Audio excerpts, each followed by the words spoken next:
Hello students, welcome to इंडसेड। आज हम लोग न्यू चैप्टर स्टार्ट कर रहे हैं, that is eye the beautiful world. ये क्लास 10th फिजिक्स का चैप्टर है।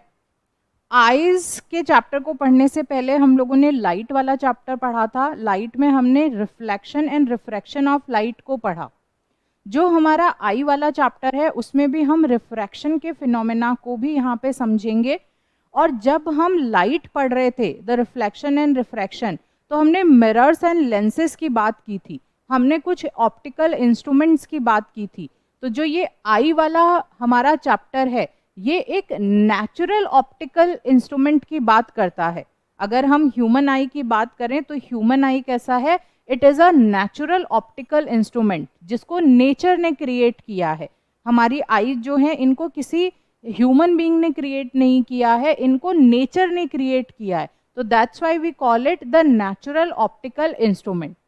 और अगर हम एक इस तरह का वर्ल्ड इमेजिन करें जिसमें हमारे पास में ये आईज ही नहीं है, तो अगर ह्यूमंस के पास में आईज नहीं होंगी तो वो इस वर्ल्ड को देख ही नहीं पाएंगे। उनके लिए इस वर्ल्ड का जो एग्जिस्टेंस है वो काफ़ी ज़्यादा डिफ़िकल्ट हो जाएगा। लेकिन अगर हम ह्यूमन आई के साथ में इस वर्ल्ड में एग्जिस्ट करते हैं तो फिर हमारे लिए यहाँ पे चीज़ें बहुत आसान हो जाती है, हम इस वर्ल्ड को बहुत अच्छे से एक्सप्लोर कर सकते हैं। तो आज की चैप्टर में हम लोग ह्यूमन आई के कंस्ट्रक्शन की बात करेंगे, हम ह्यूमन आई की वर्किंग की बात करेंगे, इसके जो भी पार्ट्स हैं उनका फंक्शन क्या है, that we will talk about. Then हम डिफेक्ट्स ऑफ आईज के बारे में बात करेंगे। अगर समय रहा तो we will talk about the refraction of light also with the help of some optical instruments. लेकिन जो ह्यूमन आई का जितना भी हमारा कंटेंट है वो हम आज इस लेक्चर में कंप्लीट कर लेंगे। अगर हम आई की बात करें कि ह्यूमन आई किस पे काम करता है, तो जो ह्यूमन आई का वर्किंग प्रिंसिपल है that is refraction of light through a natural convex lens. हम जब रिफ्लेक्शन और रिफ्रैक्शन का फिनोमेना पढ़ रहे थे तो हमने कॉन्वेक्स लेंस से बहुत सारी रे डायग्राम्स को बनाना सीखा था, बहुत सारी इमेज फॉर्मेशंस हमने देखी थी। तो जो ह्यूमन आई है वो एग्जैक्टली किस पे काम कर रहा है? वो रिफ्रैक्शन ऑफ लाइट पे ही काम कर रहा है। लेकिन यहाँ पे जो हम कॉन्वेक्स लेंस यूज कर रहे हैं that is natural convex lens, जो आर्टिफिशियली क्रिएट नहीं हुआ है, that is a natural convex lens. अब ये नेचुरल कॉन्वेक्स लेंस आखिर बनता किस तरह से है? ये एक जेली लाइक प्रोटीन सब्सटेंस होता है जिससे ये कॉन्वेक्स लेंस बनता है। काफ़ी ज़्यादा फ्लेक्सिबल होता है, इजीली मतलब अपने साइज को इंक्रीज कर सकता है, डिक्रीज कर सकता है, थिक हो सकता है, थिन हो सकता है। तो इस तरह से इसके पास में ऑटोमेटिकली खुद को एडजस्ट करने की कैपेसिटी होती है, जो कि हमारे मेन मेड या फिर जो आर्टिफिशियल लेंसेज हैं उनमें ये कैपेसिटी नहीं होती। अगर हम कोई ये कॉन्वेक्स लें और हम चाहें कि ये अकॉर्डिंग टू द सिचुएशन अपनी फोकल लेंथ को चेंज कर ले, ये थिक हो जाए, ये थिन हो जाए, ये कन्वर्जिंग पावर को बढ़ा दे, ये कन्वर्जिंग पावर को कम कर दे, तो ऐसा पॉसिबल नहीं है। लेकिन अगर हम ह्यूमन आई के कॉन्वेक्स लेंस की बात करें तो ये ऐसा कॉन्वेक्स लेंस है जो automatically according to the requirement खुद को थिक कर लेता है, थिन कर लेता है, अपने हिसाब से ये अपनी पावर को चेंज करता रहता है। तो ये एक जो एबिलिटी है that is with the natural convex lens only. और जब इस नेचुरल कॉन्वेक्स लेंस से रिफ्रैक्शन होता है तो एक इमेज की फॉर्मेशन होती है। इसी प्रिंसिपल पे ह्यूमन आई वर्क करती है। ठीक है, अब देखो, अब हम बात करते हैं कि आखिर ह्यूमन आई में और कौन कौन से पार्ट हैं। तो जो ह्यूमन आई है वो बाहर से अगर किसी भी ह्यूमन बॉडी में हम देखते हैं तो उसका साइज बहुत ही छोटा सा दिखाई देता है। लेकिन अगर कंप्लीटली हम ह्यूमन आई को इंटरनल और एक्सटर्नल स्ट्रक्चर को देखें तो ये एक स्फेरिकल शेप में होती है। मतलब इसका जो शेप होगा दैट विल बी स्फेरिकल। हल्का सा यहाँ से ऐसे बल्जेस आउट होता है, बाकी it is spherical in the shape. तो ये आई जो है वो एक बॉल के शेप का होता है, जो छोटी हमारी बॉल होती है इतनी सी, उतनी शेप का रहेगा ये। और इसका जो शेप है दैट इज स्फेरिकल शेप। अगर पूरा हम देखें तो this will be in the spherical shape. Parts of the eye में क्या क्या इंक्लूड होगा? पार्ट्स ऑफ द आई में हमारे पास में cornea, iris, pupil, ciliary muscles, eye lens, retina and optic nerve, इसके अलावा rod cells, cone cells, aqueous humour, vitreous humour, ये सारी चीजें आई के अंदर प्रेजेंट रहती है। वन बाय वन हम इन सारे पार्ट्स की वर्किंग को देखेंगे। हमने सबसे पहले यहाँ पे नाम लिया कॉर्निया का। देखो कॉर्निया से पहले भी जो हमारी आंखें हैं उनके ऊपर एक आई लीड प्रेजेंट होती है। जो ये लिड होती है ये क्या करती है, ये एक शटर की तरह काम करती है। तो अब हमारी आंखें बंद है तो शटर डाउन है, जब हम आंखें खोलते हैं तो शटर ऊपर हो गया।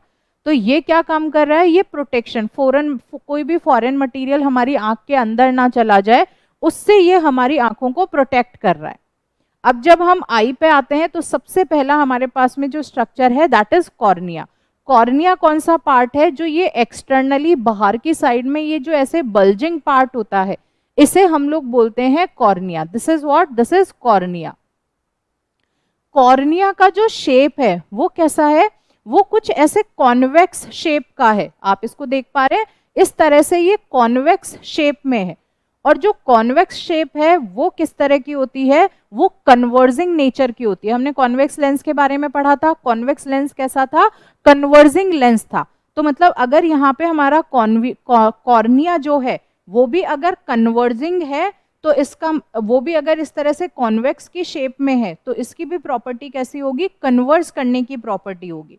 तो कॉर्निया का जो मेन काम है वो यही है कि बाहर से जितनी भी लाइट आ रही है उस लाइट को ये क्या करे, ये आई के अंदर कन्वर्ज करवा दे। तो ये मेन काम कर रहा है यहाँ पे, कन्वर्ज करवाने का, जो भी एक्सटर्नल लाइट है उसको। तो ये इसका मेन फंक्शन हो गया। और ये आउटर मोस्ट पार्ट है जो ह्यूमन में प्रेजेंट होता है। तो हम यहाँ पे लिख भी सकते हैं this is the outer most part. अब आप लोगों ने बहुत बार आई डोनेशन के बारे में सुना होगा। तो आई डोनेशन में मैं कहूंगी कि आई डोनेट जब होती है तो जो ये कॉर्निया वाला पार्ट है इसी को डोनेट किया जाता है। तो आप ये बात भी ध्यान रख सकते हैं कि during the eye donation cornea is donated from one person to another person. जब हम कॉर्निया की बात कर रहे हैं तो अब हमारे पास में जो दूसरा पार्ट आता है दैट इज आइरिस। हम अगर आई का स्ट्रक्चर बनाते हैं तो हम कुछ इस तरह से आंख को दिखाते हैं। यहाँ पे आईब्रोज है, ये जो हैं these are the eyelashes. ये जो बाहर का बल्जिंग पार्ट है इसको तो हमने क्या बोल दिया, we are calling it cornea. अब ये जो अंदर कलर्ड पार्ट होता है, this coloured part is known as iris. Coloured part से मेरा मतलब है कि कई लोग होते हैं उनकी ब्लैक आईज होती हैं, किसी की ब्राउन होती है, किसी की ब्लू, किसी की ग्रीन। तो मतलब जो भी कलर हम बात कर रहे हैं that colour is because of this iris part. तो इसलिए आइरिस पार्ट कौन सा है, the coloured part. Now there comes the function of this iris part. Iris part का फंक्शन क्या है, it controls the amount of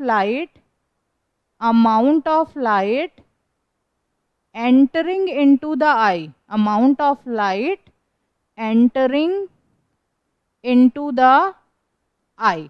तो आइरिस का काम है आंख में एंटर करने वाली लाइट को कंट्रोल करना। तो आइरिस क्या करता है, जो भी कलर्ड पार्ट है हमारी आंख में उसके बीच में यहाँ पे एक ये ब्लैक कलर का होल होता है। अब चाहे वो नीली आंखें वाले हो चाहे ग्रीन आईज वाले लोग हो, सबके जो ये बीच वाला पार्ट होगा that will always be black. ये कैसा होगा, ये हमेशा ब्लैक होगा। ब्लैक होने से का मतलब ये है कि यहाँ से लाइट जो है वो रिफ्लेक्ट नहीं होती, यहाँ से लाइट क्या हो जा रही है, बिना डेविएशन के अंदर जा रही है। तो एग्जैक्टली लाइट एंटर कहाँ से कर रही है, इस ब्लैक वाले पार्ट से एंटर कर रही है, जिसको हम लोग नाम से जानते हैं प्यूपिल। ठीक है, तो जो प्यूपिल है that is the hole inside the iris. ये जो बीच में यहाँ पे ब्लैक कलर का होल होता है इसे हम प्यूपिल कहते हैं। और जो ये ब्लैक होल है यही क्या कर रहा है, यही लाइट को अंदर एंटर करवा रहा है। इसका ब्लैक कलर ही इसीलिए है क्योंकि ये लाइट को रिफ्लेक्ट नहीं कर रहा। ये क्या कर रहा है, सारी की सारी लाइट यहाँ से रिफ्रैक्ट होके आई के अंदर जा रही है। तो एग्जैक्टली लाइट एंटर कहाँ से हो रही है, एंटर हो रही है प्यूपिल से। लेकिन अब जो ये प्यूपिल है इसके स्ट्रक्चर को कौन कंट्रोल करता है, इसके स्ट्रक्चर को कंट्रोल करता है iris. Iris controls the structure of the प्यूपिल। आप लोगों ने कई बार ऐसा देखा होगा कि अगर आप बहुत ज़्यादा धूप में खड़े हैं, आप धूप में खड़े हैं और एकदम से फिर जैसे ही आप अंदर घर के अंदर रूम में आते हैं तो आपको बिल्कुल ऐसे क्लियर सब कुछ नहीं दिखाई देता, आपको ब्लर्ड दिखाई देता है। एकदम से आपको आंखें ऐसे बंद करके और थोड़ा सा आंखों को आप ऐसे करते हो तब जाके आपको थोड़ा सा क्लियरली दिखाई देना स्टार्ट होता है।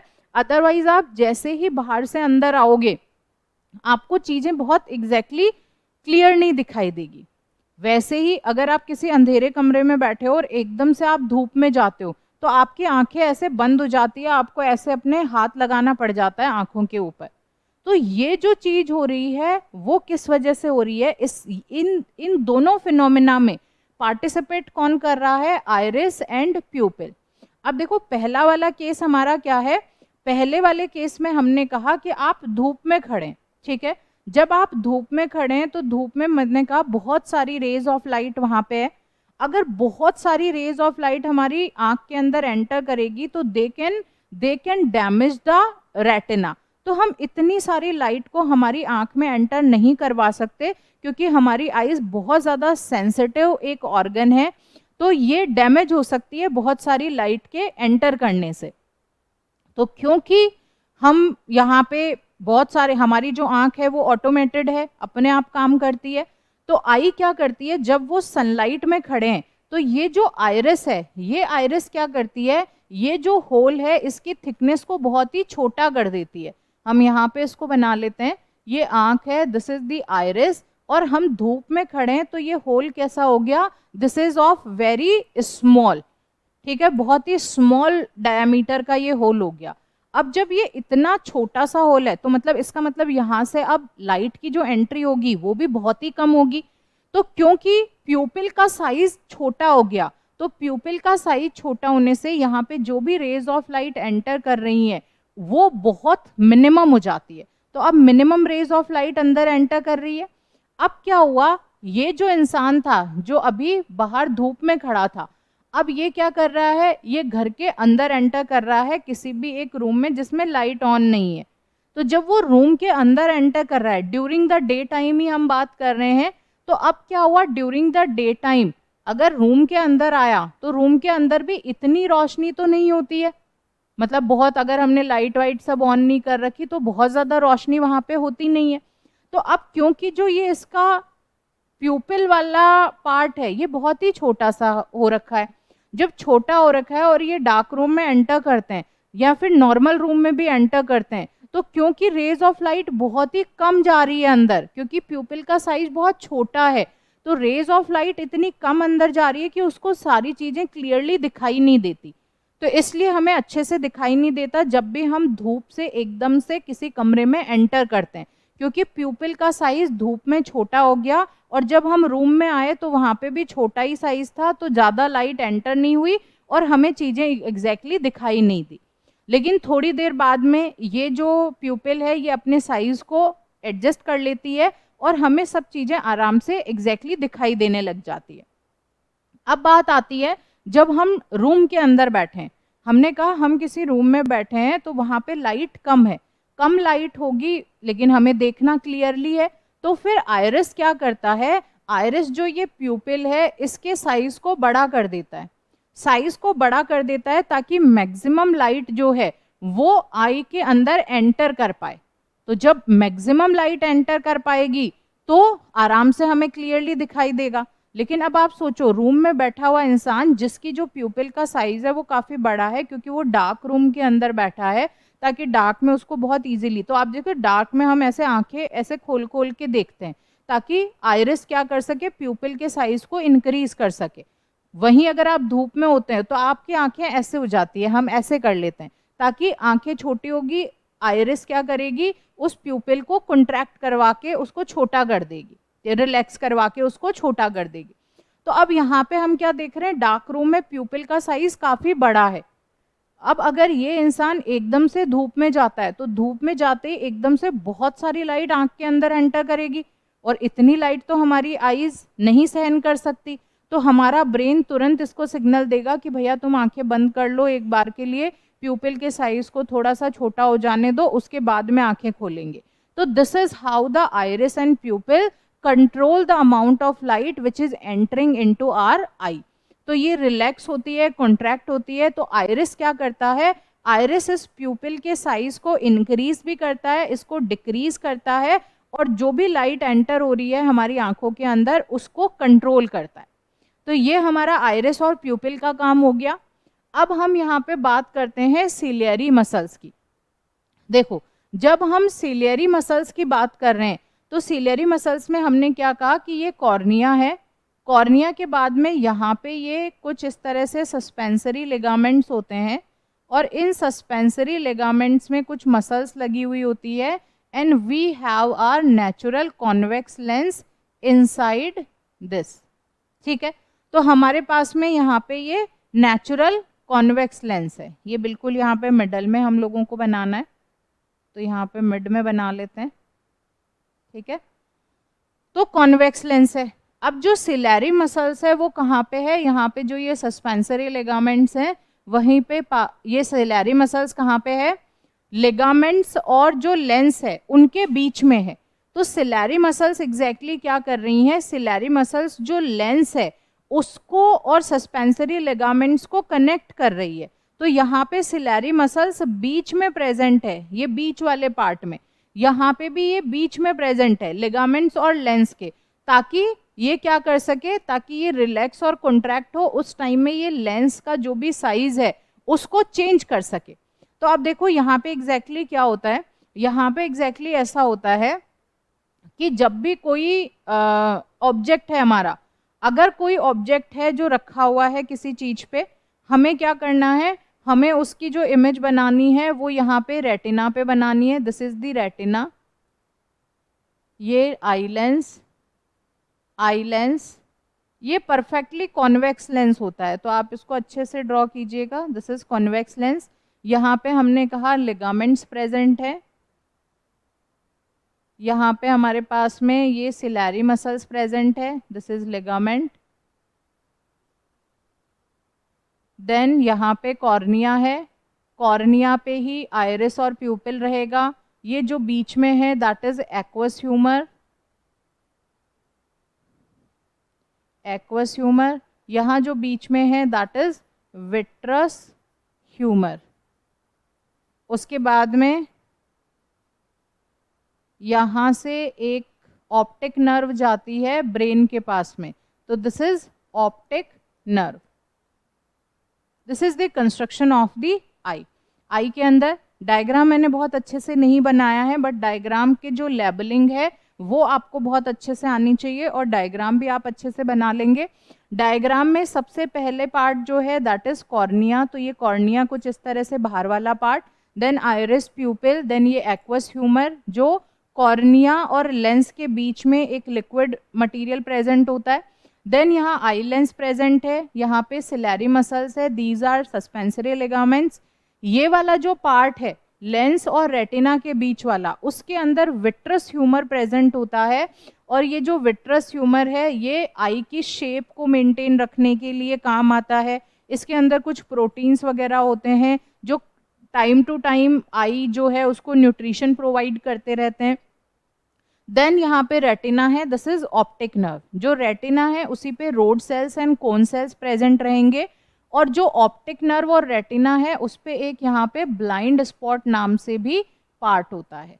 तो we have blind spot also. Retina पे हमें रोड सेल्स मिलेगी एंड कोन सेल्स भी मिलती है। ठीक है, हमने कॉर्निया का फंक्शन देख लिया, हमने आइरिस और प्यूपिल के फंक्शन की भी बात कर ली। अभी हम किसकी बात कर रहे हैं, अब हम बात कर रहे हैं सिलेरी मसल्स, और जो हमारा लेंस है वो किस तरह से वर्क करते हैं, that we are talking about. तो देखो, जो लेंस है उस लेंस को क्या करना पड़ेगा, उस लेंस को ऐसा होगा कि ये जो लेंस है हमारा, इसको कभी बिल्कुल ऐसे थिन होना पड़ेगा। ठीक है, ताकि ये क्या करे, जो भी रेज ऑफ लाइट हैं इनको काफ़ी दूर पे ले जाके कन्वर्ज करे। ठीक है, कभी इसको काफ़ी ज़्यादा थिक होना पड़ेगा ताकि जो ये रेज ऑफ लाइट है इनको ये बिल्कुल यहाँ पे पास में ले जाके कन्वर्ज कर दे। ठीक है, तो अगर कोई ऑब्जेक्ट बिल्कुल पास में रखा है तो जब पास में रखा हुआ ऑब्जेक्ट होता है तो उससे जो रेज आती हैं वो ऐसे डाइवर्जिंग नेचर की आती है। तो जब पास में कोई ऑब्जेक्ट रखा है उससे रेज कैसी आ रही है, डाइवर्जिंग नेचर की आ रही है। तो उस टाइम में इस लेंस को मोटा होना पड़ता है। जब ये थिक होता है तो इसकी पावर इंक्रीज हो जाती है, फोकल लेंथ डिक्रीज हो जाती है, और ये मैक्सिमम जो डाइवर्जिंग रेज है उनको कन्वर्ज कर पाता है। अभी देखो मैंने जो भी बातें कही कि यहाँ पे हम कॉन्वेक्स लेंस ले रहे हैं, ये कॉन्वेक्स लेंस की एक पावर होती है जिस पावर को हम P is equals to 1/f से लिखते हैं। पावर का मतलब ये किसकी कन्वर्जिंग और डाइवर्जिंग जो कैपेसिटी है वो कितनी है। कॉन्वेक्स लेंस है मतलब we are talking about the converging capacity only. तो पावर का मतलब इसकी कन्वर्जिंग कैपेसिटी कितनी है, ये हम प्रीवियस चैप्टर में पढ़ चुके हैं। मैं बस एक बार आपको क्विकली रिवाइज करवा रही हूँ कि हमने क्या पढ़ा था। हमने पिछले चैप्टर में पढ़ा था कि जो भी कॉन्वेक्स लेंस होता है उस लेंस की एक पावर नाम से प्रॉपर्टी होती है। पावर होती है उसकी एबिलिटी टू कन्वर्ज, कि वो कितना रेज ऑफ लाइट को कन्वर्ज कर सकता है। अगर उसकी पावर ज़्यादा है तो वो रेज ऑफ लाइट को बहुत ज़्यादा कन्वर्ज करेगा, अगर पावर कम है तो वो रेज ऑफ लाइट को कम कन्वर्ज करेगा। अब पावर का फॉर्मूला होता है हमारे पास में P is equals to 1/f। तो अगर किसी भी लेंस की फोकल लेंथ कम होगी तो उसकी पावर ज़्यादा होगी, अगर उसकी फोकल लेंथ ज़्यादा होगी तो उसकी पावर क्या हो जाएगी, कम हो जाएगी। अगर कोई भी यहाँ पे थिन लेंस होता है तो ये जो थिन लेंस है इसकी फोकल लेंथ ज़्यादा होती है, तो इसलिए इसकी जो पावर है वो क्या हो जाती है, वो कम होती है। तो कन्वर्जिंग पावर कम होगी थिन लेंस की क्योंकि उसकी फोकल लेंथ ज़्यादा होती है। अगर हम बात करें किसी भी थिक लेंस की, तो थिक लेंस में क्या होता है, थिक लेंस में फोकल लेंथ कम होती है। फोकल लेंथ कम है इसका मतलब पावर ज़्यादा है, तो इसकी कन्वर्जिंग कैपेसिटी भी ज़्यादा होती है। ये चीज़ें मैंने आपको रिवाइज करवाई है जो हमने लाइट वाले चैप्टर में ऑलरेडी पढ़ चुके हैं, पावर ऑफ ए लेंस जब हम लोगों ने पढ़ा था। ठीक है, अब देखो सेम टू सेम चीज़ हमारी यहाँ पे भी काम करेगी। हम कहते हैं कि अगर रेज ऑफ लाइट किसी पास के ऑब्जेक्ट से आती हैं तो वो कैसी होती हैं, वो डाइवर्जिंग नेचर की होती है। ठीक है, वो डाइवर्ज करती है अगर पास से आती है तो। एक सेकेंड, तो उनको कन्वर्ज करने के लिए हमें ज़्यादा पावर चाहिए। ज़्यादा पावर मतलब short focal length. Short focal length मतलब जो लेंस है उसको क्या होना पड़ेगा, उसको थिक होना पड़ेगा। तो जब लेंस को थिक होना है तो जो सिलेरी मसल्स है वो क्या करती है, वो सिलेरी मसल्स ऐसे कॉन्ट्रैक्ट करती है। कॉन्ट्रैक्ट करती है तो जो लेंस है वो क्या हो जाता है, वो थिक हो जाता है। जैसे ही लेंस थिक होगा उसकी फोकल लेंथ कम हो जाएगी और वो ज़्यादा से ज़्यादा रेज ऑफ लाइट को कन्वर्ज कर पाएगा। तो अगर पास में कोई ऑब्जेक्ट रखा है जिससे डाइवर्जिंग रेज आ रही हैं, उसको अगर हमें कन्वर्ज करवाना है तो हमारे आई लेंस को थिक होना पड़ता है। थिक मतलब कम फोकल लेंथ ज़्यादा पावर। अगर कोई ऑब्जेक्ट बहुत ही दूरी पे रखा हुआ है तो दूर से जो रेज ऑफ लाइट आती हैं they are parallel to each other. अब यहाँ पे आपको जो याद रखने वाली चीज है वो क्या है, अगर किसी दूर से, दूर मतलब डिस्टेंट ऑब्जेक्ट, दूर से जब भी कोई रेज ऑफ लाइट आती है तो वो कैसी आती हैं, they come parallel to each other. Distant object मतलब जो दूरी पे रखा है। अगर कोई भी रे ऑफ लाइट पास वाले ऑब्जेक्ट से आती है, नियर ऑब्जेक्ट से, तो वो डाइवर्जिंग नेचर की होती है। ऐसे थोड़ी सी डाइवर्जिंग नेचर की होती है। ऐसा क्यों, देखो जब ये इन्फिनिटी से आ रही है तो स्टार्टिंग में ये भी डाइवर्जिंग थी, लेकिन एक टाइम पे फिर ये एक दूसरे के पैरेलल हो गई। तो जब पैरेलल आ रही हैं कोई भी रे ऑफ लाइट तो हमें बहुत ज़्यादा कन्वर्जिंग पावर की ज़रूरत नहीं है, हम उनको ईजिली फोकस कर सकते हैं। तो जब ईजिली फोकस कर सकते हैं तो ज़्यादा फोकल लेंथ होगी, कम पावर होगी, तब भी कोई दिक्कत नहीं है। तो जब दूर कोई ऑब्जेक्ट रखा है और उससे हमारे पास में रेज ऑफ लाइट आ रही है तो हमारा जो कॉन्वेक्स लेंस है उसको बहुत ज़्यादा एडजस्टमेंट्स की ज़रूरत नहीं है। जो सिलेरी मसल्स हैं वो आराम से रिलैक्स कर सकती है। जब सिलेरी मसल्स रिलैक्स कर रही हैं तो जो लेंस है वो थिन होता है। थिन लेंस है इसका मतलब लार्जर फोकल लेंथ होगी और ये जो पैरेलल रेज ऑफ लाइट आ रही हैं वो इसको यहाँ पे रेटिना पे फोकस करवा देगी। ये हम लोगों का एक यहाँ पे सिचुएशन है। दूसरी सिचुएशन क्या है कि कोई भी ऑब्जेक्ट पास में रखा हुआ है। अब पास में रखे हुए ऑब्जेक्ट से मैंने कहा आपको ये दो चीजें याद रखनी है कि नियर बाय ऑब्जेक्ट से जो भी रेज ऑफ लाइट आती है वो हम डाइवर्जिंग नेचर की लेते हैं। तो अगर डाइवर्जिंग नेचर है तो मतलब अब इसको फोकस करवाने के लिए बहुत ज़्यादा कन्वर्जिंग पावर की ज़रूरत रहेगी। तो अब बहुत ज़्यादा कन्वर्जिंग पावर मतलब ये जो लेंस है इसको क्या होना पड़ेगा, इसको थिक होना पड़ेगा। अब जब ये लेंस थिक होगा तो ये क्या करेगा, ये जितनी भी ये डाइवर्ज होती हुई रेज हैं इन सबको यहाँ पे फोकस पे इमेज बनवा देगा। तो जब पास में ऑब्जेक्ट्स रखे हैं उस टाइम में हमारा जो लेंस है वो मोटा होके उनको देखता है ताकि रेटिना पे उसकी इमेज को अच्छे से बना सके। उसको मोटा होने के लिए क्या करना पड़ता है, जो भी सिलेरी मसल्स है वो कॉन्ट्रैक्ट करती है। जब कॉन्ट्रैक्ट करती है तो लेंस मोटा हो जाता है। दूर पे कोई ऑब्जेक्ट रखा है तो सिलेरी मसल्स रिलैक्स कर जाती है और उस टाइम में आराम से रेटिना पे इमेज बन जाती है। तो this is how the ciliary muscles work. तो सिलेरी मसल्स का काम क्या हो गया, यहाँ पे सिलेरी मसल्स का यहाँ पे काम है रिलैक्स करना और कॉन्ट्रैक्ट करना। जब भी कॉन्ट्रैक्ट करेगी आई लेंस थिक हो जाएगा, थिक हो जाएगा तो कन्वर्जिंग पावर बढ़ जाएगी। और कब होगा ये, जब हमारे नियर बाई ऑब्जेक्ट्स रखे होंगे, हमारे पास में कोई ऑब्जेक्ट रखे हैं और उन्हें हमें देखना है तो आई लेंस मोटा हो जाता है, फोकल लेंथ कम हो जाती है, पावर ज़्यादा हो जाती है और रेटिना पे इमेज बनती है। जब दूर डिस्टेंट ऑब्जेक्ट्स हैं तो उस वाले केस में आई लेंस जो है वो थिन होता है, फोकल लेंथ ज़्यादा होती है, पावर कम होती है और डिस्टेंट ऑब्जेक्ट्स की इमेज रेटिना पे मिल जाती है। ये हमारा सिलेरी मसल्स ने काम किया। सिलेरी मसल्स के साथ साथ हम लोगों ने यहाँ पे आई लेंस की जो वर्किंग है उसको भी देख लिया कि आई लेंस एग्जैक्टली कैसे काम कर रहा है। तो आई लेंस हम यहाँ क्या देख रहे हैं, ऑटोमेटिकली अपने आप को एडजस्ट करता है, कभी ये थिन होता है कभी थिक होता है। तो ये एडजस्टिंग जो है, एडजस्टमेंट्स है, ये अपने आप करता है। ये इसकी पावर ऑफ अकोमोडेशन है। हम इसको क्या कहते हैं, जो ये एडजस्टमेंट कर रहा है, कभी थिक हो रहा है कभी थिन हो रहा है, इस प्रॉपर्टी को कहा जाता है पावर ऑफ अकोमोडेशन। मतलब ये अपने आप को चेंज कर सकता है अकॉर्डिंग टू द सिचुएशन, कि उसको दूर का देखना है पास का देखना है, और एट द एंड ये इमेज कहाँ बनाता है, रेटिना पे बनाता है। ठीक है, देखो अब हमने यहाँ पे कॉर्निया की बात कर ली, हमने आइरिस और प्यूपिल की बात कर ली, हमने लेंस के बारे में बात करी कि ये एक जेली लाइक प्रोटीन होती है, उससे बना हुआ होता है, काफ़ी ज़्यादा फ्लेक्सिबल होता है। इतना फ्लेक्सिबल होता है कि कभी भी मोटा हो जाता है, कभी पतला हो जाता है, और ट्रांसपेरेंट होता है बिल्कुल। तो पतला सा कॉन्वेक्स लेंस है नेचुरल, जो ट्रांसपेरेंट है, जो प्रोटीन से बना हुआ है, जो जेली लाइक स्ट्रक्चर है, और जो अपने आप को अपने हिसाब से अकोमोडेट कर देता है क्योंकि इसके पास में पावर ऑफ अकोमोडेशन है। सिलेरी मसल्स क्या करती हैं, रिलैक्स करती है, कॉन्ट्रैक्ट करती है, और जो आई लेंस है उसको थिक और थिन होने में हेल्प करती है। इतनी बात होने के बाद में हमारे पास में यहाँ पे आ जाता है रेटिना। देखो जो रेटिना है इसको हम कहते हैं स्क्रीन ऑफ द आई। जैसे कि कोई भी इमेज जो बनती है, जो भी इमेज बनती है वो स्क्रीन पे बनती है। तो यहाँ पे भी जो ये कॉन्वेक्स लेंस इमेज बना रहा है वो कहाँ पे बना रहा है, वो रेटिना पे। तो रेटिना हो गया स्क्रीन। ठीक है, रेटिना पे बहुत सारी नर्व इम्पल्सेस प्रेजेंट होती हैं।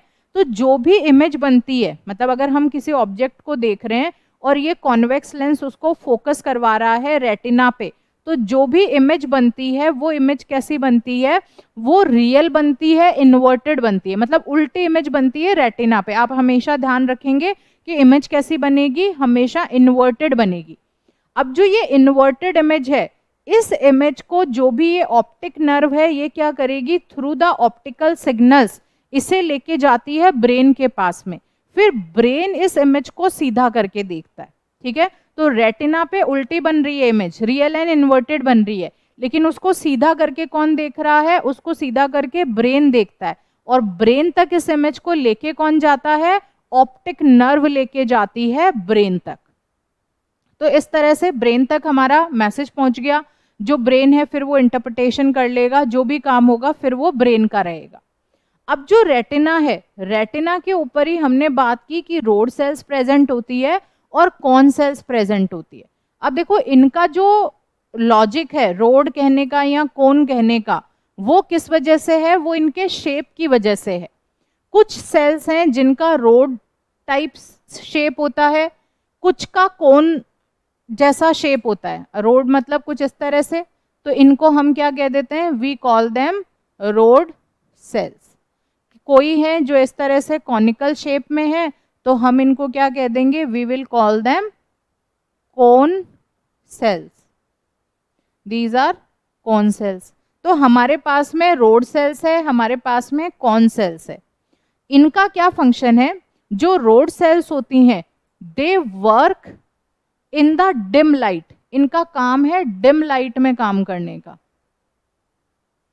ये हमेशा डिम लाइट में एक्टिवेट रहती है। तो डिम लाइट में हम जो भी देख पाते हैं that is because of the rod cells. अब हमारे पास में आती है कोन सेल्स। जो कोन सेल्स है दीज डू नॉट वर्क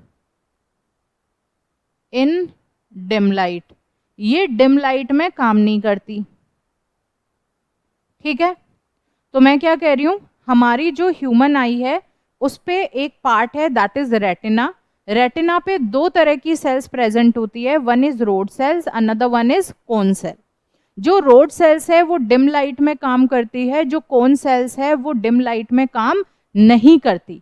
तो अब हमारे पास में यहाँ पे दो एग्जाम्पल्स आते हैं। पहला ये है कि कुछ ऐसे एनिमल्स होते हैं जो दिन में नहीं जागते, वो रात में जागते हैं, जिन्हें हम नॉकटर्नल एनिमल्स बोलते हैं। जैसे कि उल्लू या ऑल जो होता है वो क्या होता है? वो रात के टाइम में फंक्शन करता है। तो अब उसे रात में देखना है सब चीज़ों को जब वहाँ पे बहुत सारी लाइट प्रेजेंट नहीं है। तो जो उल्लू की आंखें होंगी वहाँ पे बहुत सारी रोड सेल्स प्रेजेंट होंगी, maximum number of rod cells उनके पास में प्रेजेंट होगा, ताकि वो डिम लाइट में बहुत इजीली देख पाए। अब हमारे पास आती है कोन सेल्स। जो कोन सेल्स है they do not work in the dim light, और जो कोन सेल्स हैं they are responsible for the viewing of colours. तो जो हम कलर्स देख पाते हैं that is because of the cone cell. तो अब आप देखो, अगर कोन सेल डिम लाइट में काम नहीं कर रही है और कोन सेल्स किसके लिए रिस्पॉन्सिबल है? कलर्स को दिखाने के लिए रिस्पॉन्सिबल है। तो इसका मतलब हुआ कि डिम लाइट में अगर हम सारे कलर्स को देखना चाहेंगे तो हम लोगों को वो कलर दिखाई नहीं देते, हमें ब्लैक एंड व्हाइट दिखाई देता है। तो एक बार आप घर पे जाके इस चीज को ट्राई कीजिएगा, लाइट को बिल्कुल डिम कर दीजिएगा, और उसके बाद या फिर जब आप रोड पे चल रहे हैं रात के टाइम में, उस टाइम में बिल्कुल डिम लाइट होती है, अंधेरा रहता है, तो उस टाइम अगर आप चाहो कि आप जो रोड पे गाड़ियां चल रही है उनका कलर फाइंड आउट कर लो कि कौन सा कलर है, तो हम वो डिफ्रेंशिएट नहीं कर पाते। अगर डिम लाइट है, हम चाहें कि किसने रेड कलर की फ्रॉक पहनी है, किसने येलो कलर की, किसने ग्रीन कलर की, तो वो कलर्स का जो डिफ्रेंशिएशन है वो डिम लाइट में नहीं हो पाता, क्योंकि डिम लाइट में कौन सेल्स काम नहीं करती and cone cells are responsible for the colours. तो C for cone cell, C for colours. तो कलर्स किसकी वजह से दिखाई देते हैं? कौन सेल की वजह से। रोड सेल्स कब काम करती है? डिम लाइट में। तो कैसे ध्यान रख लोगे? रोड में यहाँ पे डी आता है तो डी से हम डिम लाइट, ठीक है। कोन में सी आता है तो C for cone cell, C for colours है, ठीक है। तो इस तरह से आप इनको याद रखेंगे। तो रेटिना की हमने बात कर ली यहाँ पे। अब देखो, रेटिना के बाद में मैंने यहाँ पे एक और पॉइंट लिखा है that is blind spot. Blind spot कौन सा वाला पार्ट होता है? एक ऐसा पॉइंट जो कहाँ पे प्रेजेंट है? रेटिना और जहाँ पे ऑप्टिक नर्व, ये दोनों आपस में ज्वाइन होती है, मतलब जहाँ पे रेटिना और ऑप्टिक नर्व दोनों आपस में मिल रही है, वहां पे एक ब्लाइंड स्पॉट नाम से पॉइंट होता है which is insensitive to the light. यहाँ पे कोई इमेज की फॉर्मेशन नहीं होती। तो अगर ब्लाइंड स्पॉट पे जाके अगर कभी कोई लाइट गिरे या कोई इमेज बने तो वो हमें कभी दिखाई नहीं देगी, क्योंकि ब्लाइंड स्पॉट, आप यहाँ पे नाम से ही समझ रहे हो, ब्लाइंड, ब्लाइंड मतलब दिखाई नहीं देना। तो ब्लाइंड स्पॉट मतलब ये वो पॉइंट है जहाँ पे अगर रे ऑफ लाइट जाके इंसिडेंट होती है तो हमें कुछ भी दिखाई नहीं देगा। और ये पॉइंट है कहाँ पे? रेटिना और ऑप्टिक नर्व जहाँ पे मिल रही हैं वहां पे हम लोगों को ब्लाइंड स्पॉट मिलता है, ठीक है। तो एक बार हम क्विकली रिवाइज कर लेते हैं जो भी चीज अभी तक हमने पढ़ी। हमने सबसे पहले पढ़ा कि आई के जो है वो एक नेचुरल कॉन्वेक्स लेंस है, और रिफ्रैक्शन ऑफ लाइट के फिनोमिना पे वर्क करता है। तो हमने प्रिंसिपल ऑफ ह्यूमन आई पढ़ा। Then we talked about the construction of human eye. तो कंस्ट्रक्शन ऑफ ह्यूमन आई में हमने पार्ट्स ऑफ ह्यूमन आई पढ़े, cornea, iris, pupil, convex lens, ciliary muscle, suspensory ligament, aqueous humour, vitreous humour, retina, blind spot, optic nerve, rod cells, cone cells, और उन सबका हमने function भी देखा। ठीक है, अब यहाँ पे हमारे पास function of iris and pupil, तो ये हम ऑलरेडी कर चुके हैं कि किस तरह से आइरिस जो है वो लाइट की एंट्री को कंट्रोल करती है, और कंट्रोल कैसे करेगी, प्यूपिल का जो साइज है उसको इंक्रीज या डिक्रीज करके। Rod cells and cone cells के बारे में भी हम पढ़ चुके हैं। अब यहाँ पे एक पॉइंट हमने लिखा हुआ है जिसकी भी बात मैं कर चुकी हूँ ऑलरेडी। हमारे पास लिखा है कि अगर कोई डिस्टेंट ऑब्जेक्ट से रेज ऑफ लाइट आती हैं तो वो कैसे आती हैं, they are parallel to each other. ये अभी अभी हमने बात कही कि अगर कोई दूर पे रखा हुआ चीज है, तो दूर पे रखा है तो वहां से जो रेज आती हैं वो स्टार्टिंग में तो डाइवर्जिंग होती है, बट क्योंकि लंबा डिस्टेंस ट्रैवल करना है तो वो थोड़ी देर बाद में पैरेलल हो जाती है, तो they are coming parallel to each other. लेकिन अगर रेज ऑफ लाइट किसी नियर बाय ऑब्जेक्ट से आ रही हैं तो वो डाइवर्जिंग नेचर की होती है जब हमारी आंख पे पहुंचती है। तो जब डिस्टेंट ऑब्जेक्ट से आ रही है, पैरेलल है, तो मतलब उनको कन्वर्ज करने में हमें बहुत ज़्यादा डिफिकल्टी नहीं होगी। तो जो हमारा आई लेंस है वो आराम से थिन कंडीशन में, सिलेरी मसल्स आराम से रिलैक्सिंग कंडीशन में, और उस रे ऑफ लाइट को ये रेटिना पे कन्वर्ज करवा देते हैं। लेकिन अगर नियर बाय ऑब्जेक्ट से कोई रेज ऑफ लाइट आ रही हैं तो वो कैसी होती है, वो डाइवर्जिंग नेचर की होती है। अब डाइवर्जिंग लाइट्स को कन्वर्ज करवाना मतलब हमें बहुत ज़्यादा पावर की ज़रूरत पड़ेगी, तो इसके लिए फिर सिलेरी मसल्स को कॉन्ट्रैक्ट होके आई लेंस को थिक करना पड़ता है। आई लेंस जब थिक होता है तो पावर इंक्रीज होती है और इन डाइवर्जिंग रेज को वो रेटिना पे कन्वर्ज करता है। अकोमोडेशन, अकोमोडेशन से हमारा मतलब है कि आई लेंस की वो प्रॉपर्टी जिससे वो क्या करता है, खुद की शेप को चेंज कर लेता है, थिक हो जाता है, थिन हो जाता है, और नियर बाय ऑब्जेक्ट्स और डिस्टेंट ऑब्जेक्ट्स दोनों की इमेज को रेटिना पे बना देता है। ये जो एबिलिटी है आई लेंस की, that is known as the accommodation. Proper wordings में अगर हम बोलें तो क्या कहेंगे, the ability of an eye to focus the distant objects as well as nearby objects on the retina by changing the focal length of its lens is called accommodation। तो इसे हम accommodation कहते हैं। Clear है?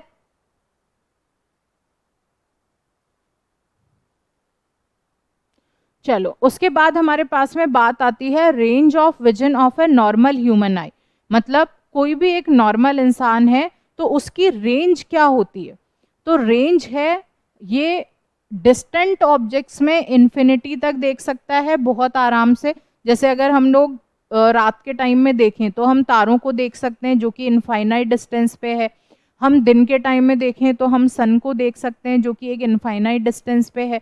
तो मतलब जिन चीज़ों को हम हमारी आंखों में बिना कोई स्ट्रेन आए बहुत आराम से अगर देख पाते हैं तो हम उसे बोलते हैं हमारा डिस्टेंट पॉइंट। तो डिस्टेंट पॉइंट कौन सा हो गया, इन्फिनिटी।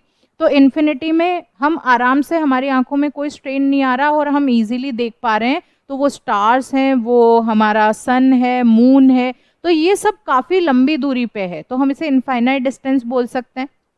उसके बाद आता है कि वो मिनिमम पॉइंट कौन सा है जिस पे हम हमारी आंखों पे बिना स्ट्रेन लाए देख पाएँ, तो दैट डिस्टेंस इज 25 सेंटीमीटर। इसके लिए एनसीईआरटी की बुक में एक एक्टिविटी दी हुई है जिसमें क्या कहा जाता है कि आप एक बुक को लो और उस बुक को बिल्कुल ऐसे अपने आंखों के सामने रख के पढ़ाई करो। जब आप उस बुक को बिल्कुल ऐसे आंखों के पास रखोगे तो 2 मिनट बाद में आपकी आंखें दर्द करने लग जाएगी, आपका हेडेक होने लग जाएगा। तो मतलब आंखों पे इतना ज़्यादा स्ट्रेन आया कि आपको दर्द होने लग गया। क्यों? क्योंकि देखो फिर से कनेक्ट करना, डिस्टेंट ऑब्जेक्ट से रेज ऑफ लाइट आ रही हैं तो मतलब पैरेलल टू ईच अदर आ रही है। हमारी आंखों में ना सिलेरी मसल्स को ज़्यादा मेहनत करनी है ना लेंस को करनी है, इजीली फोकस हो जाएगी। लेकिन जब हमने पास में चीज़ों को रखा तो जितना हम उसको पास लेते जाएंगे उतना ही हमारे लेंस को कॉन्ट्रैक्ट होना पड़ेगा, उतना थिक होना पड़ेगा, उतना ही हमारी सिलेरी मसल्स को कॉन्ट्रैक्ट होना पड़ेगा और अपनी पावर को इंक्रीज करना पड़ेगा। और ऐसा करने के लिए क्योंकि हमारी आंख को बहुत ज़्यादा एफर्ट लगाना पड़ रहा है तो हमारी आंखों में स्ट्रेन आता है, हमें थोड़ा सा पेनफुल लगता है। अगर हम 25 सेंटीमीटर्स पे बुक को रख रखा है और हम बहुत आराम से ऐसे पढ़ रहे हैं तो इजीली पढ़ पाते हैं। तो इसलिए बिना स्ट्रेन के जिस मिनिमम रेंज तक हम देख पाते हैं that is 25 centimetre for a normal human आई, और इनफाइनाइट में डिस्टेंट विजन आ जाएगा। तो रेंज कहाँ से कहाँ तक हो गई? Range is from infinity to 25 centimetre. ये जो इन्फिनिटी है इसे हम लोग far point of the eye बोलते हैं, और जो 25 सेंटीमीटर है इसे हम near point of the eye बोलते हैं। अगर हमें डिफाइन करना हो far point and near point को तो हम सिंपली क्या कहेंगे, नियर पॉइंट वो मिनिमम डिस्टेंस है ह्यूमन आई से जहां पे हम बिना आंखों में स्ट्रेन लाए इजीली देख सकते हैं, that is near point. Far point वो मैक्सिमम डिस्टेंस है जहां पे बिना हम आंखों में कोई स्ट्रेन लाए उस चीज को इजीली देख सकते हैं। तो this is far point and near point. Then there comes defects of vision and their correction. तो हमें यहाँ पे अब डिफेक्ट्स ऑफ विजन और उनके करेक्शन की बात करनी है। तो देखो मेनली हमारे पास में जो भी डिफेक्ट्स ऑफ विजन है उसमें एक है myopia, hypermetropia, presbyopia, and then we have the cataract. Next है हमारे पास में cataract, and then we have astigmatism. ठीक है, हमें इन 5 हमारे पास में डिफेक्ट्स है, पांचों की बात करनी है। सबसे पहले हम स्टार्ट करते हैं मायोपिया से। जो मायोपिया है इसे हम लोग नियर साइडनेस भी कह सकते हैं। ठीक है, अब मायोपिया में एक्चुअली क्या होता है, मायोपिया में पास की चीजें तो बहुत आराम से दिखाई देती है। ठीक है, नियर बाय थिंग्स को हम क्या कर सकते हैं, इजीली देख पाते हैं, लेकिन जो डिस्टेंट ऑब्जेक्ट्स है उनको हम इजीली नहीं देख पाते। तो मायोपिया में क्या हो रहा है, nearby things are visible easily, but the person cannot see the distant objects properly,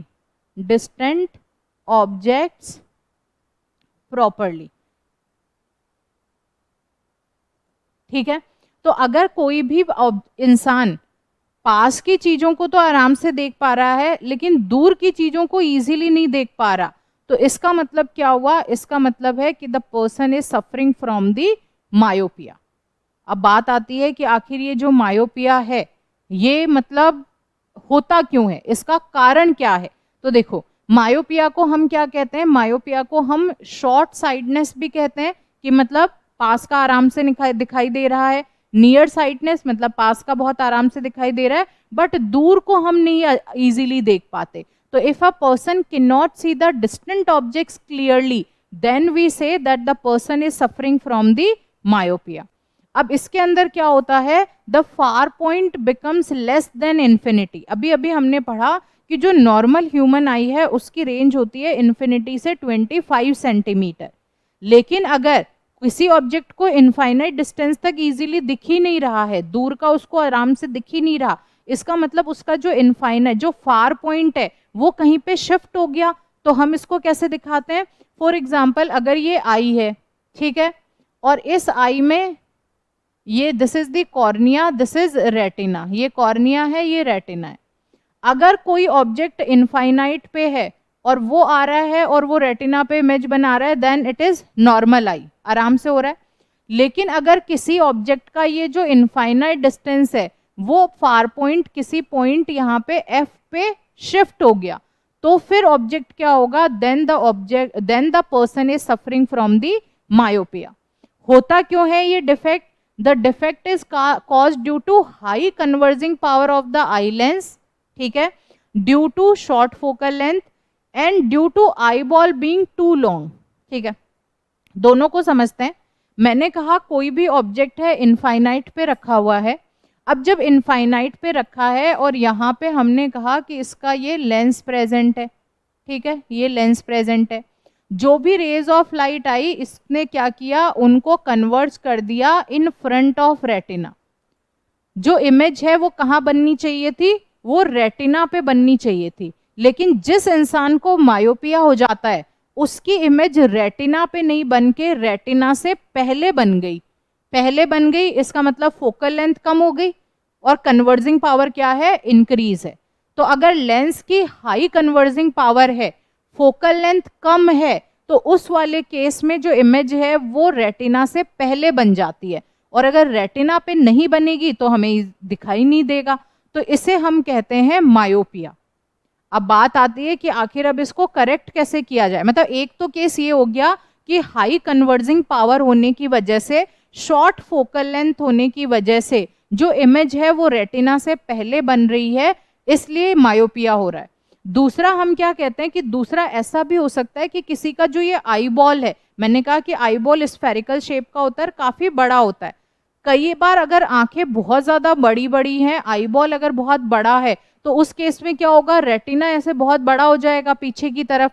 तो उस वाले केस में भी मायोपिया हो सकता है due to the size of the eyeball. Eyeball की ज्यादा साइज है, जो लेंस और रेटिना है उनके बीच में डिस्टेंस बहुत ज्यादा है, तो उस केस में भी जो ऑब्जेक्ट इमेज बनाए, जो भी इमेज बनेगी वो इमेज रेटिना से पहले बन जाती है। तो मायोपिया में हमें क्या ध्यान रखना है, पहली बात, पास का आराम से दिखाई देता है, दूर का अच्छे से दिखाई नहीं देता, फर्स्ट थिंग।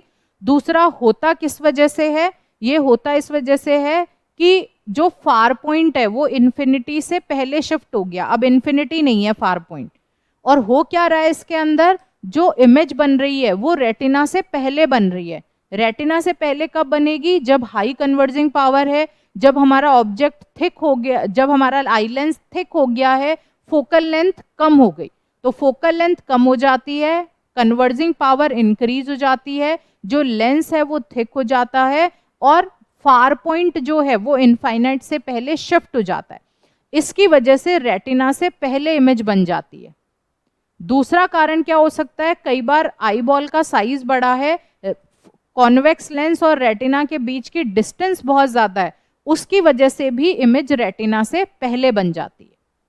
अब बात आती है कि मायोपिया हो तो गया, बट अब इसको करेक्ट कैसे किया जाए, इसको सही कैसे करें। तो इसको सही किया जाता है bye using the concave lens. अब कॉनकेव लेंस में क्या होगा, कॉनकेव लेंस में हम यहाँ पे ये कॉनकेव लेंस लगा देंगे। जब हम कॉनकेव लेंस लगाएंगे तो यहाँ पे जो ये इनफाइनाइट से रेज आ रही हैं, ये क्या करेगा, इन इनफाइनाइट से जो रेज आएंगी उन रेज को इधर ऐसे रिफ्रैक्ट भी करेगा, लेकिन ये डाइवर्जिंग नेचर में रिफ्रैक्ट करेगा। तो हम ऐसे पीछे की साइड में इनको एक्सटेंड करके यहाँ पे इमेज बनाते हैं। ऐसा हम लोगों ने कॉनकेव के केस में पढ़ा है, प्रीवियस चैप्टर को लर्न कीजिए। पहले वाले प्रीवियस चैप्टर में हमने कॉनकेव लेंस से इमेज फॉर्मेशन देखी थी। तो हमने कहा कॉनकेव लेंस में क्या होता है, पैरेलल से अगर रेज आती हैं तो ये क्या करता है, उनको ऐसे पीछे की साइड में हमें एक्सटेंड करना पड़ता है और यहाँ पे इमेज बनाता है। ऐसा वाला केस हम लोगों ने प्रीवियस चैप्टर में देख रखा है जब हम कॉनकेव लेंस से इमेज फॉर्मेशन देख रहे थे।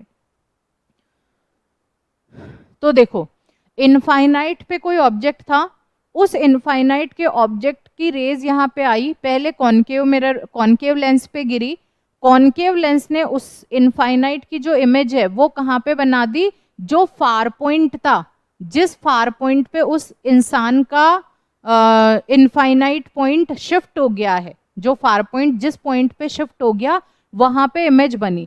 अब इस इमेज को ये वाला जो लेंस है कॉन्वेक्स लेंस, वो क्या करेगा, इस इमेज की दूसरी इमेज यहाँ पे बनाएगा। तो this is how the correction of the myopia is done. Correction में क्या कर रहे हैं, इनफाइनाइट से रेज आ रही हैं, पहले कॉनकेव लेंस पे गिर रही है, चश्मा लगा रखा है, चश्मे में कॉनकेव लेंस है। कॉनकेव लेंस क्या कर रहा है, जो उसका फार पॉइंट जहां शिफ्ट हुआ है जिस पॉइंट पे, वहां एक इमेज बना दे रहा है। अब वो इमेज फिर कहां पे हो रही है, वो इमेज फिर ये कॉन्वेक्स लेंस रेटिना पे उसकी दूसरी इमेज बनाता है। तो यहाँ पे एग्जैक्टली दो इमेजेस बन रही है। ऑब्जेक्ट तो हमारा इनफाइनाइट पे रखा है, पहली इमेज कौन बना रहा है, ये कॉनकेव लेंस वाला चश्मा, जिस चश्मे में हमने कॉनकेव लेंस लगाया, वो इसकी पहली इमेज इसके फार पॉइंट पे बना देगा जहां शिफ्टिंग हुई है। फिर यहाँ वाली जो इमेज है, इसका दूसरा इमेज जो कॉन्वेक्स लेंस बनाएगा वो रेटिना पे बनेगा। And this is how the correction of the myopia is done. तो कॉन्केव लेंस एग्जैक्टली क्या कर रहा है, वो आई लेंस की कन्वर्जिंग पावर को कम कर देता है, और जब कन्वर्जिंग पावर कम हो जाती है तो मायोपिया को करेक्ट किया जा सकता है। दूसरा है हमारे पास में हाइपरमेट्रोपिया।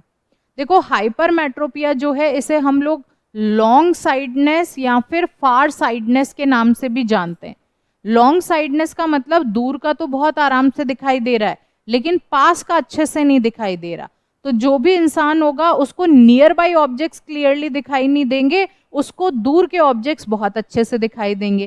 तो अब बात आती है कि आखिर ऐसा क्यों हो रहा है, मतलब पास के अच्छे से दिखाई क्यों नहीं दे रहे। तो हम कहते हैं कि उसका जो नियर पॉइंट है वो क्या हो गया है, वो थोड़ा सा और आगे जाके शिफ्ट हो गया। भाई जैसे मायोपिया में क्या हुआ था, फार पॉइंट जो इन्फिनिटी पे होना चाहिए था वो किसी पॉइंट पे आके शिफ्ट हो गया था।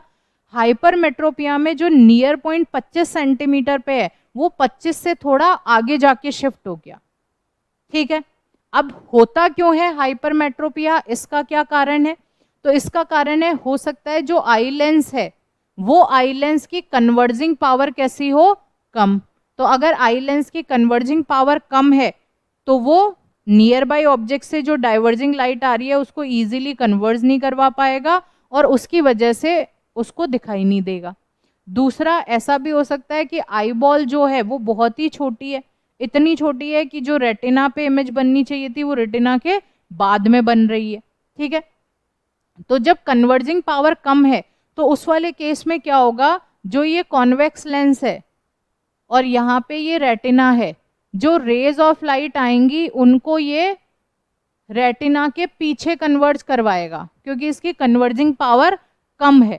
तो इमेज जो बन रही है वो रेटिना के पीछे जाके बन रही है, पीछे जाके बनेगी तो फिर से दिखाई नहीं देगा। तो this happens in the hypermetropia. तो देखो नॉर्मल केस में क्या होगा, नॉर्मल केस में ये कॉर्निया है, यहाँ पे हमारे पास में ये लेंस है और उसके बाद में ये रेटिना है। जो भी रेज ऑफ लाइट आएंगी वो रेटिना के ऊपर इमेज बनाएंगी, ये नॉर्मल केस है। जब मायोपिया होता है तो मायोपिया के केस में क्या होता है, जो भी इमेज बनती है, यहाँ रेटिना है, जो भी इमेज बनती है वो पहले बन जाती है। पहले बन गई इसका मतलब कन्वर्जिंग पावर ज़्यादा है। अब हाइपरमेट्रोपिया के केस में क्या हो रहा है, हाइपरमेट्रोपिया के केस में जो इमेज बन रही है वो रेटिना के पीछे बन रही है, तो मतलब इसकी कन्वर्जिंग पावर कम है, तो पीछे की साइड में जाके इमेज बन रही है। अब हमने क्या किया, जो मायोपिया वाला केस था, मायोपिया वाले केस में जो इनफाइनाइट पे फार पॉइंट होना चाहिए था वो किसी पॉइंट यहाँ पे शिफ्ट हो गया। ठीक है, हाइपरमेट्रोपिया के केस में जो नियर पॉइंट यहाँ पे 25 सेंटीमीटर होना चाहिए था वो कहीं पे यहाँ पे आके शिफ्ट हो गया। तो दोनों केस में फार पॉइंट और नियर पॉइंट की शिफ्टिंग हो रही है। अब शिफ्टिंग हो रही है तो हम कहें कि यहाँ पे अब हमें क्या करना है, इसकी कन्वर्जिंग पावर को कम करना है ताकि ये रेटिना पे इमेज बनाए। यहाँ पे हमें इसकी कन्वर्जिंग पावर को ज़्यादा करना है ताकि ये रेटिना पे इमेज बनाए। तो उसके लिए हम आर्टिफिशियल लेंसेज का यूज़ करते हैं। हम यहाँ पे कॉनकेव और कॉन्वेक्स लेंस का यूज़ करते हैं। हम यहाँ पे कॉनकेव लेंस का यूज़ करेंगे तो कॉनकेव लेंस क्या करेगा, पहले यहाँ पे फोकस, यहाँ पे इमेज बनाएगा और यहाँ से फिर जो रेज आएंगी वो जाके इस रेटिना पे इमेज बना देगी। तो this is how with the help of concave lens the myopia is corrected. इस वाले केस में हम क्या करते हैं, इस वाले केस में हम कॉन्वेक्स लेंस लगाते हैं। कॉन्वेक्स लेंस क्या करेगा, कॉन्वेक्स लेंस जो है वो यहाँ पे इमेज बना देगा और फिर ये जो इमेज है वो जाके आपकी यहाँ पे रेटिना पे दिखाई दे देगी। तो this is how the correction has been done. तो मायोपिया में दूर का नहीं दिखता, पास का दिखता है। ऐसा क्यों होता है, क्योंकि फार पॉइंट इनफाइनाइट से किसी पॉइंट पे शिफ्ट हो गया है। अब शिफ्टिंग किस वजह से हो रही है, हो सकता है जो कॉन्वेक्स लेंस है हमारा आँख का, उसकी कन्वर्जिंग पावर बहुत ज़्यादा है, इतनी ज़्यादा पावर है कि वो रेटिना से पहले इमेज बना लेता है। या फिर हो सकता है आंखें इतनी बड़ी बड़ी है, आई बॉल इतनी ज़्यादा बड़ी है कि आई लेंस और रेटिना के बीच का डिस्टेंस बहुत ज़्यादा हो गया तो इमेज पहले ही बन गई। दोनों ही केसेज में हम इसको करेक्ट कर सकते हैं by using the concave lens. Then there comes the hypermetropia. Hypermetropia में दूर का अच्छे से दिखता है, पास का अच्छे से नहीं दिखता। वो इसलिए नहीं दिखता क्योंकि उसका नियर पॉइंट 25 सेंटीमीटर से ज़्यादा पे शिफ्ट हो गया है। अब जब ज़्यादा पे शिफ्ट हो गया है तो हो क्या रहा है, जो कॉन्वेक्स लेंस है उसकी कन्वर्जिंग पावर बहुत कम हो गई, तो अब वो रेज ऑफ लाइट को अच्छे से कन्वर्ज नहीं करवा पा रहा। और जब कन्वर्ज नहीं करवा पा रहा तो जो भी ऑब्जेक्ट की इमेज बन रही है वो रेटिना के पीछे बन रही है। तो हमें क्या करना है, हमें कॉन्वेक्स लेंस की कन्वर्जिंग पावर को बढ़ाना है। अब ये एक केस हो सकता है, और दूसरा केस हो सकता है आंखें इतनी छोटी है कि रेटिना और लेंस के बीच का डिस्टेंस बहुत ही कम है, तो उस केस में भी हाइपरमेट्रोपिया हो सकता है। यूज करेंगे कॉन्वेक्स लेंस को हाइपरमेट्रोपिया को करेक्ट करने के लिए। कॉन्वेक्स लेंस फोकल लेंथ जो है हमारी, जो पावर है कन्वर्जिंग पावर, उसको इंक्रीज करेगा और रेटिना पे इमेज बनने लग जाएगी। ये दो डिफेक्ट्स हमने बात किए। अब थर्ड डिफेक्ट है हमारे पास में प्रेस बायोपिया। जो प्रेस बायोपिया है इसे हम लोग ओल्ड एज हाइपरमेट्रोपिया भी कह सकते हैं। जैसे जैसे उम्र बढ़ती जाती है वैसे वैसे जो आई लेंस है उसकी फ्लेक्सिबिलिटी कम होती है, वैसे वैसे जो सिलेरी मसल्स है उनके रिलैक्स और कॉन्ट्रैक्ट होने की जो कैपेसिटी है वो कम होती जाती है। इन शॉर्ट हम कह सकते हैं विद द एज जो पावर ऑफ अकोमोडेशन है वो काफ़ी ज़्यादा कम हो जाती है। तो अब जब पावर ऑफ अकोमोडेशन कम हो गई तो मतलब लेंस अपने आप को बहुत आराम से सेटल नहीं कर सकता। तो प्रेस बायोपिया में क्या होता है, आपने कई बार देखा होगा, बहुत सारे बुजुर्ग होते हैं जो अखबार को ऐसे इतना दूर रखते हैं और फिर उसके बाद में पढ़ते हैं। क्यों? क्योंकि उनको नियर बाई ऑब्जेक्ट्स इजीली दिखाई नहीं दे रहे। नियर बाई ऑब्जेक्ट्स को देखने के लिए हमारे आई लेंस को थिक होना पड़ता है, सिलेरी मसल्स को कॉन्ट्रैक्ट होना पड़ता है, हाई कन्वर्जिंग पावर होती है, तो हम नियर बाई ऑब्जेक्ट्स को ईजिली देख पाते हैं। लेकिन अब उम्र ज़्यादा हो गई, उम्र ज़्यादा हो गई इसका मतलब लेंस, सिलेरी मसल्स सबकी फंक्शनिंग धीरे धीरे डल होने लग गई। तो उसकी वजह से अगेन क्या हो रहा है, अगेन जो भी इमेज है वो रेटिना के पीछे जाके बन रही है। तो प्रेस बायोपिया ओल्ड एज की वजह से होता है, जब लेंस थोड़ा सा फ्लेक्सिबल कम हो जाए, जब सिलेरी मसल्स का रिलैक्सेशन कॉन्ट्रैक्शन थोड़ा सा कम हो जाए, तो उस केस में प्रेस बायोपिया होता है। कई बार ऐसा भी होता है कि विद द एज पास का भी नहीं दिख रहा, दूर का भी नहीं दिख रहा, तो दोनों ऐसा भी केस हो सकता है। प्रेस बायोपिया को कैसे करेक्ट किया जाता है? प्रेस बायोपिया को जैसे नॉर्मली हम कॉन्वेक्स लेंस को यूज़ करते हैं, तो कॉन्वेक्स लेंस का यूज़ करके ही हम प्रेस बायोपिया को करेक्ट करते हैं। अगर किसी को ओल्ड एज में दोनों ही हो गए हैं, मतलब मायोपिया भी और प्रेस बायोपिया भी, तो उस हाइपरमेट्रोपिया एंड मायोपिया दोनों से ही अगर वो सफ़र कर रहे हैं, तो उस केस में हम बाईफोकल लेंथ का यूज़ करते हैं, बाईफोकल लेंस का यूज़ करते हैं। कई बार आपने बुजुर्गों के चश्मे देखे होंगे जिसमें ऊपर कॉन्वेक्स लगा है, नीचे ऊपर कॉन्केव लगा है, नीचे कॉन्वेक्स लगा है, तो वो क्या है, वो बाईफोकल लेंस है। मतलब एक ही चश्मे में कॉन्केव भी लगा दिया, कॉन्वेक्स भी लगा दिया। ऊपर कॉन्केव लगाया ताकि दूर का आराम से देख ले, नीचे कॉन्वेक्स लगा दिया ताकि पास का भी आराम से दिख जाए। तो that is presbyopia, old age hypermetropia. Then there comes cataract. देखो कैटरैक्ट भी ओल्ड एज के साथ ही होता है। कैटरैक्ट वाले केस में क्या होता है, जो ये हमारा highly transparent flexible convex lens होता है, वो धीरे धीरे उसके ऊपर एक कोटिंग जमा होने लग जाती है, और वो जो उसकी ट्रांसपेरेंसी है वो धीरे धीरे कम होने लगती है, ब्लर्ड होने लग जाती है चीज़ें।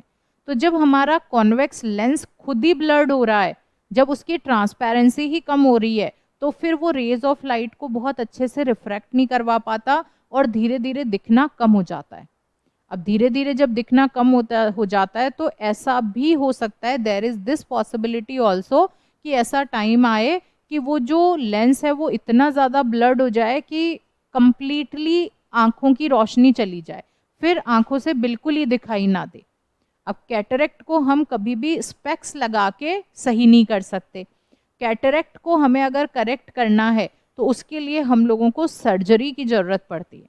सर्जरी में एग्जैक्टली क्या किया जाता है, एक केस तो ये होता है कि सर्जरी में जो भी हमारा कॉन्वेक्स लेंस है जो ब्लर्ड हो गया है, उस पे हम बहुत ही हाईली प्रिसाइज्ड प्रोसीजर से उस ब्लर्डनेस को कम करके उसकी ट्रांसपेरेंसी को इंक्रीज कर दें। तो एक तो पॉसिबल वे हमारे पास में ये है। दूसरा रास्ता क्या है कैटरैक्ट को सही करने का? सर्जरी। जिसमें जो हमारा नेचुरल कॉन्वेक्स लेंस है उसको वहां से रिमूव करके हम एक आर्टिफिशियल ट्रांसपेरेंट कॉन्वेक्स लेंस लगा दें।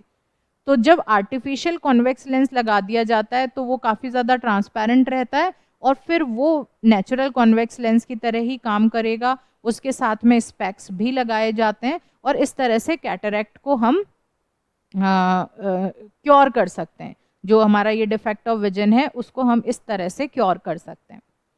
इसकी आजकल मतलब पुराने ज़माने में तो जो मायोपिया और हाइपरमेट्रोपिया होता था उसको स्पेक्स लगा के ही सही किया जाता था, बट आजकल कुछ ऐसे प्रोसीजर्स भी आ गए हैं जिसमें एक हल्की सी सर्जरी होती है और मायोपिया और हाइपरमेट्रोपिया को भी with the help of surgery सही किया जा सकता है, फिर चश्मा लगाने की ज़रूरत नहीं पड़ती।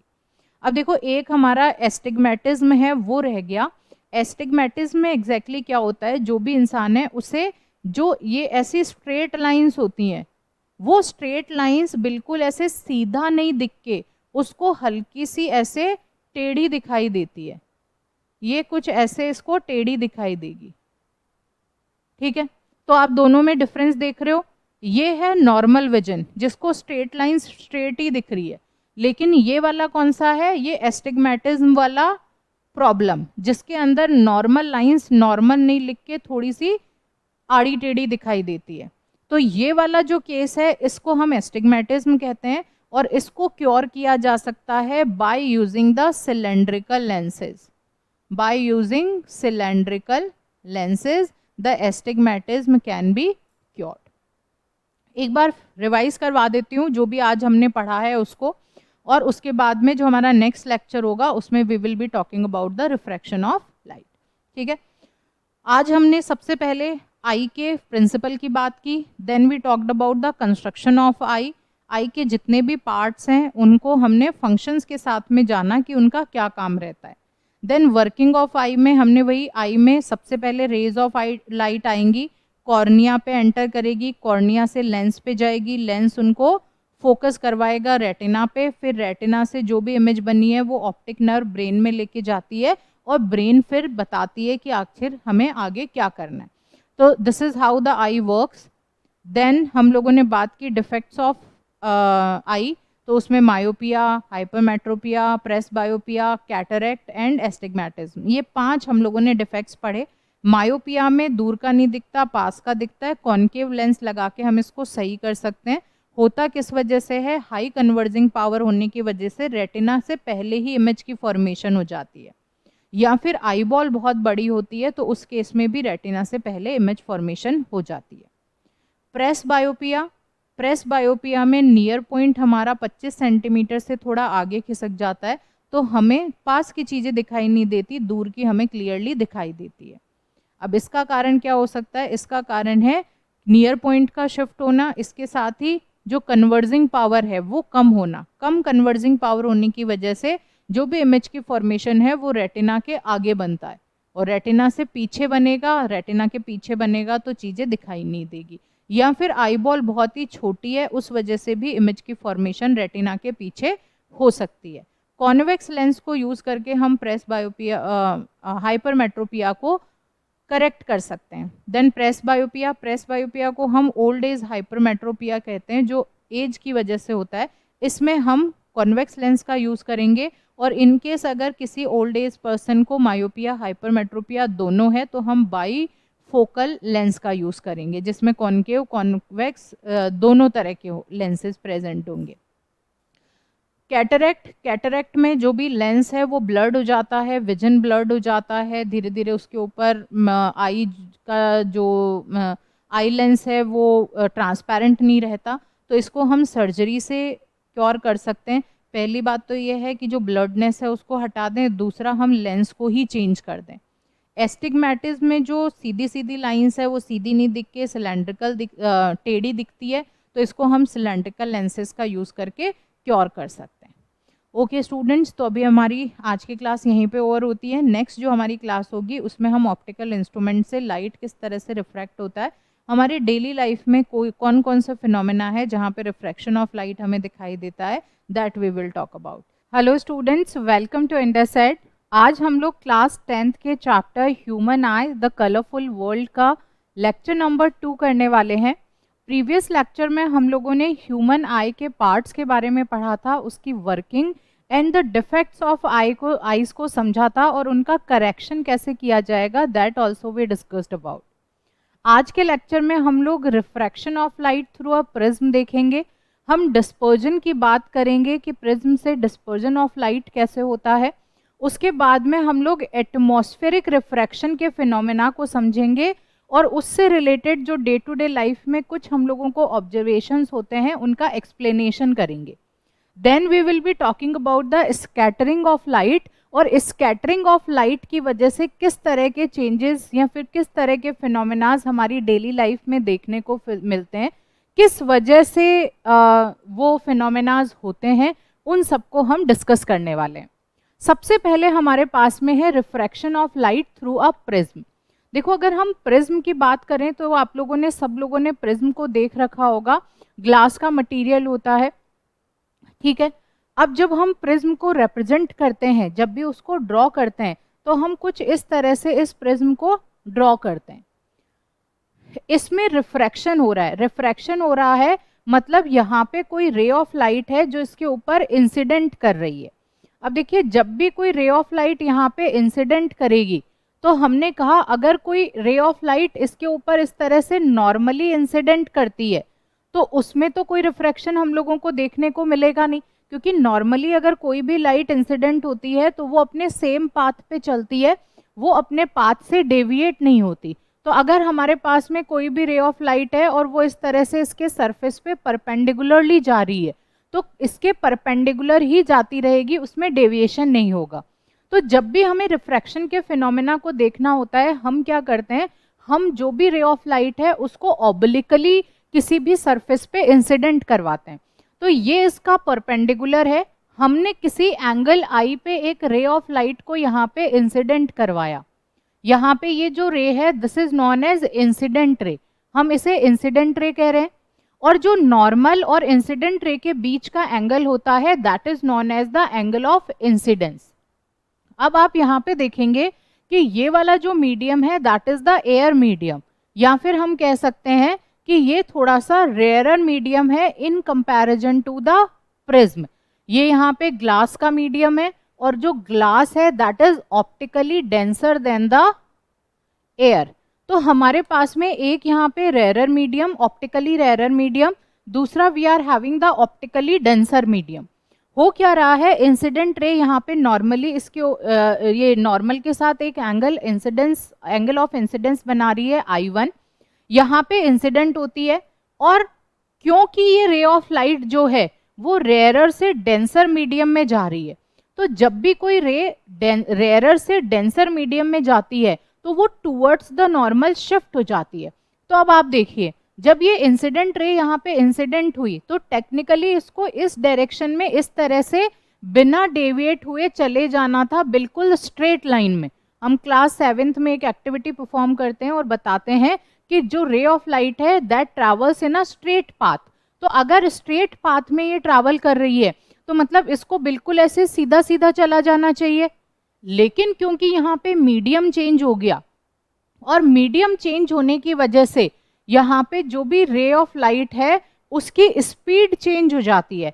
ऑप्टिकली रेयरर मीडियम में स्पीड ज्यादा होती है, ऑप्टिकली डेंसर मीडियम में इस लाइट की स्पीड कम हो जाती है। और इस स्पीड के चेंज होने की वजह से ये जो हमारा रे ऑफ लाइट है इसका डायरेक्शन चेंज हो जाता है, या फिर हम कहेंगे कि इसकी बेंडिंग होती है। और इसी bending of light due to the change in speed of light into different media, ये रिफ्रैक्शन का फिनोमेना यहाँ पे हो रहा है। देखिए, ये है हमारे पास में नॉर्मल, इसको एग्जैक्टली जाना कैसे चाहिए था इस स्ट्रेट पाथ में, लेकिन ये रेयरर से डेंसर मीडियम में जा रही है तो ये क्या होगी, ये टुवर्ड्स द नॉर्मल शिफ्ट हो जाएगी। तो ये हमारे पास क्या है, दिस इज द नॉर्मल। तो ये नॉर्मल की तरफ, मतलब इसको ऐसे जाना था लेकिन ये नॉर्मल की तरफ ऐसे शिफ्ट हो गई, it has shifted towards the normal. तो ये ऐसे नॉर्मल की तरफ शिफ्ट हो गई। जब ये नॉर्मल की तरफ शिफ्ट हुई तो इसने कुछ ये वाला पाथ यहाँ पे फॉलो किया, this path it has followed.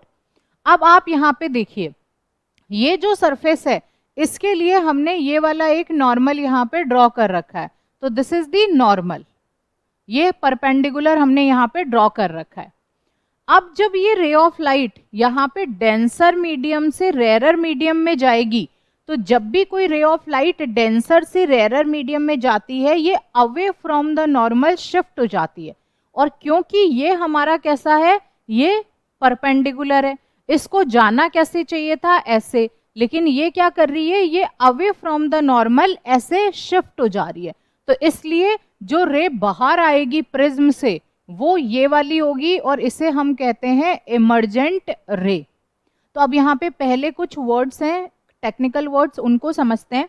सबसे पहले यहाँ पे इंसिडेंट रे आई, जो रेयरर से डेंसर मीडियम में जा रही है। इंसिडेंट रे ने नॉर्मल के साथ जो एंगल बनाया, that is angle of incidence. अब क्योंकि रे ऑफ लाइट ऑप्टिकली रेयरर से ऑप्टिकली डेंसर मीडियम में एंटर कर रही है, तो ये टुवर्ड्स द नॉर्मल शिफ्ट हो जाएगी। तो जहां पे इसे ऐसे सीधा सीधा जाना चाहिए था, वहां पे ये शिफ्ट हो गई।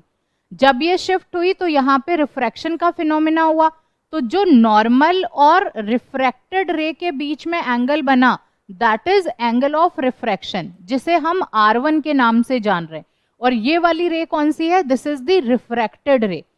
इंसिडेंट रे, रिफ्रैक्टेड रे, angle of incidence, angle of refraction. अब आगे चलते हैं। अब जब ये इस तरह से यहाँ से आगे गई, तो अब ये ऑप्टिकली डेंसर मीडियम से ऑप्टिकली रेयरर मीडियम की तरफ जा रही है, तो ये away from the normal shift हो जाएगी। और जो रे बाहर आएगी वो कौन सी होगी, दिस इज द एमर्जेंट रे। तो अब देखिए, टेक्निकली जब हमने रे ऑफ लाइट को यहाँ पे इंसिडेंट करवाया, तो इस रे ऑफ लाइट को जो कुछ इस तरह से इंसिडेंट हो रही है, इसे सीधा सीधा यहाँ पे ऐसे चला जाना चाहिए था। लेकिन हमारी इमर्जेंट रे कैसे आ रही है, इमर्जेंट रे हमारी कुछ ऐसे जा रही है, तो मतलब जो पाथ ऐसे सीधा होना चाहिए था, वो पाथ क्या हो गया, अपने पाथ से डेविएट हो गया।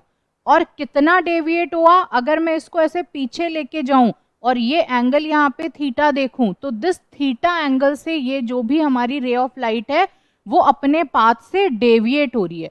तो देखिए यहाँ पे हमारे पास क्या है, दिस इज इमर्जेंट रे। एमर्जेंट रे को हम पीछे की तरफ इस तरह से जब आगे की तरफ एक्सटेंड करेंगे, तो ये यहाँ पे एक एंगल बनाती है, जिसे हम डेल्टा से यहाँ पे देख रहे हैं, and this is known as angle of deviation. Done.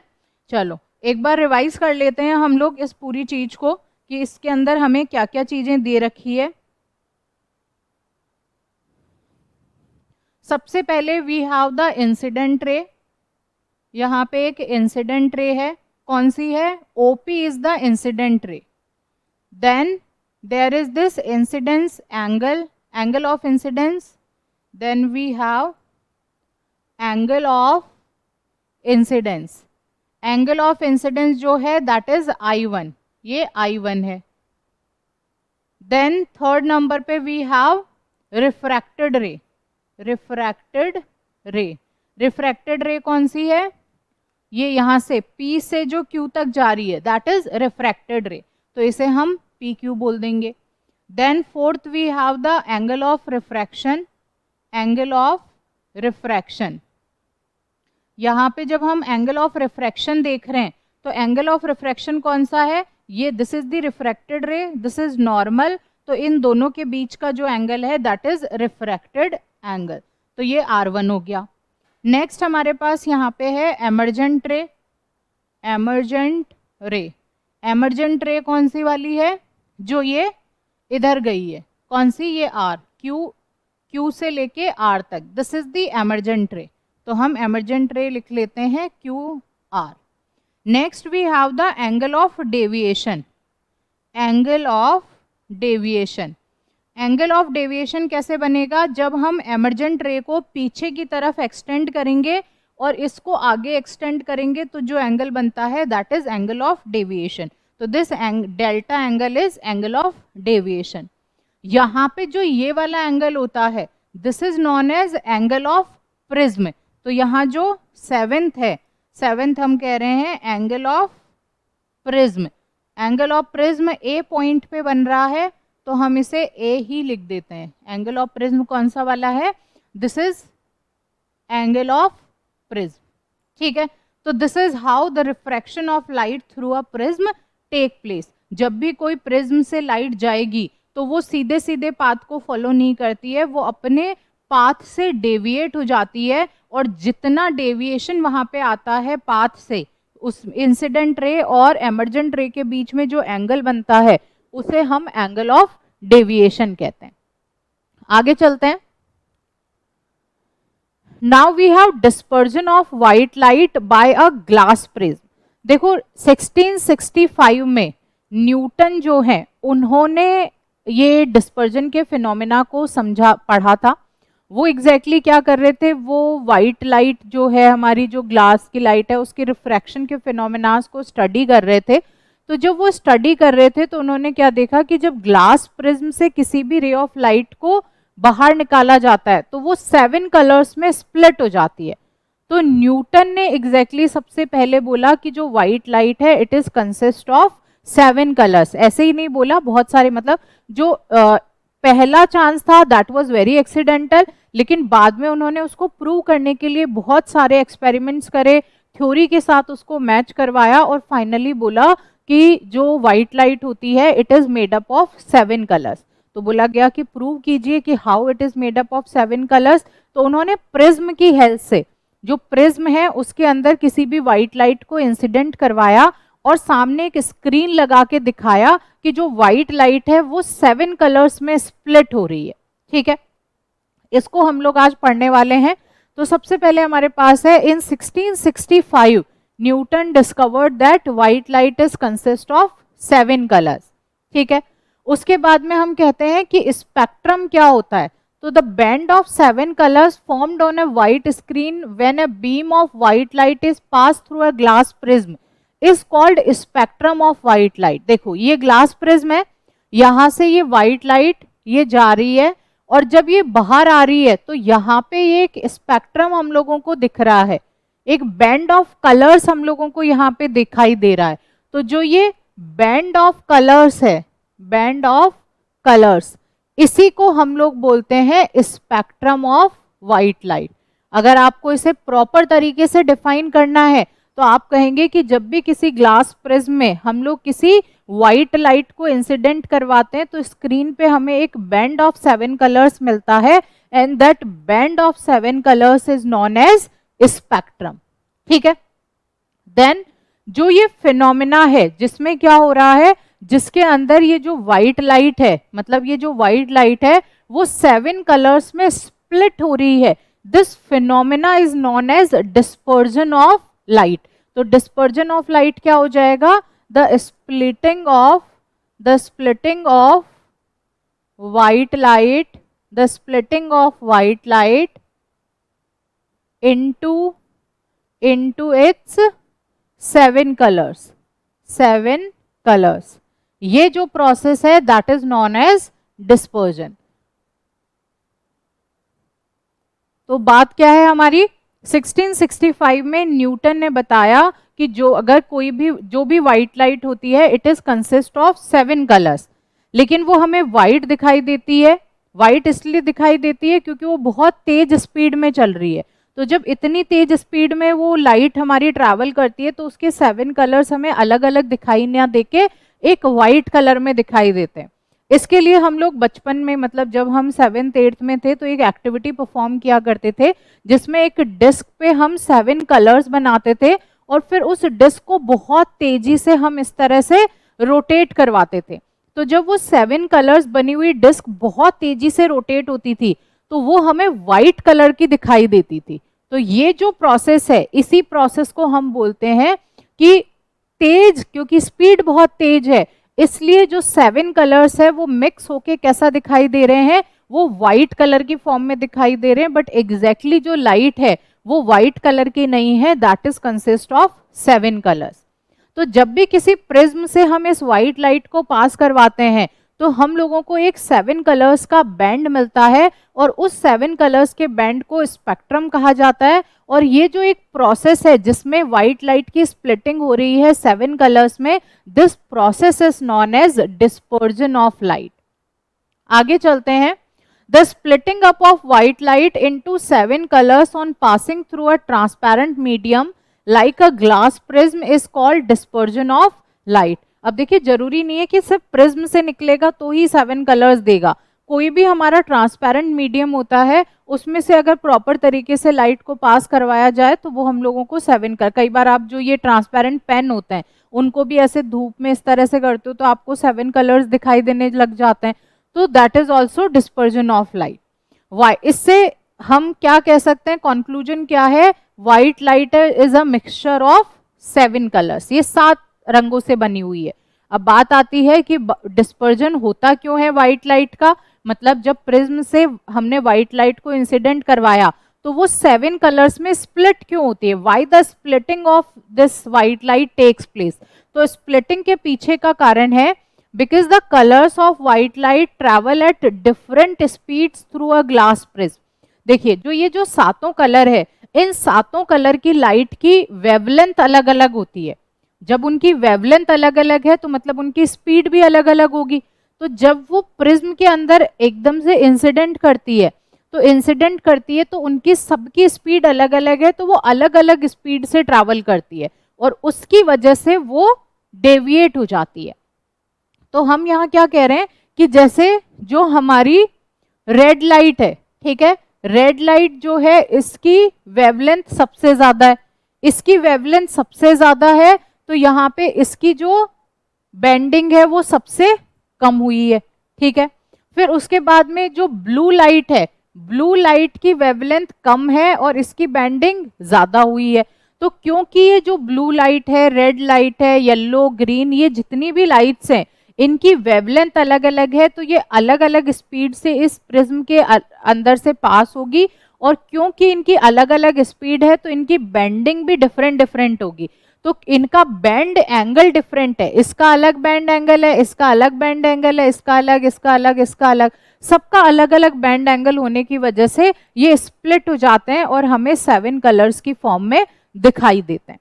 तो हमें mainly dispersion of white light में यही पढ़ना है कि न्यूटन ने डिस्कवर किया था कि white light is consist of 7 colours. जब भी आप ग्लास प्रिज्म से व्हाइट लाइट को इंसिडेंट करवाओगे तो आपको एक 7 कलर्स का बैंड मिलता है।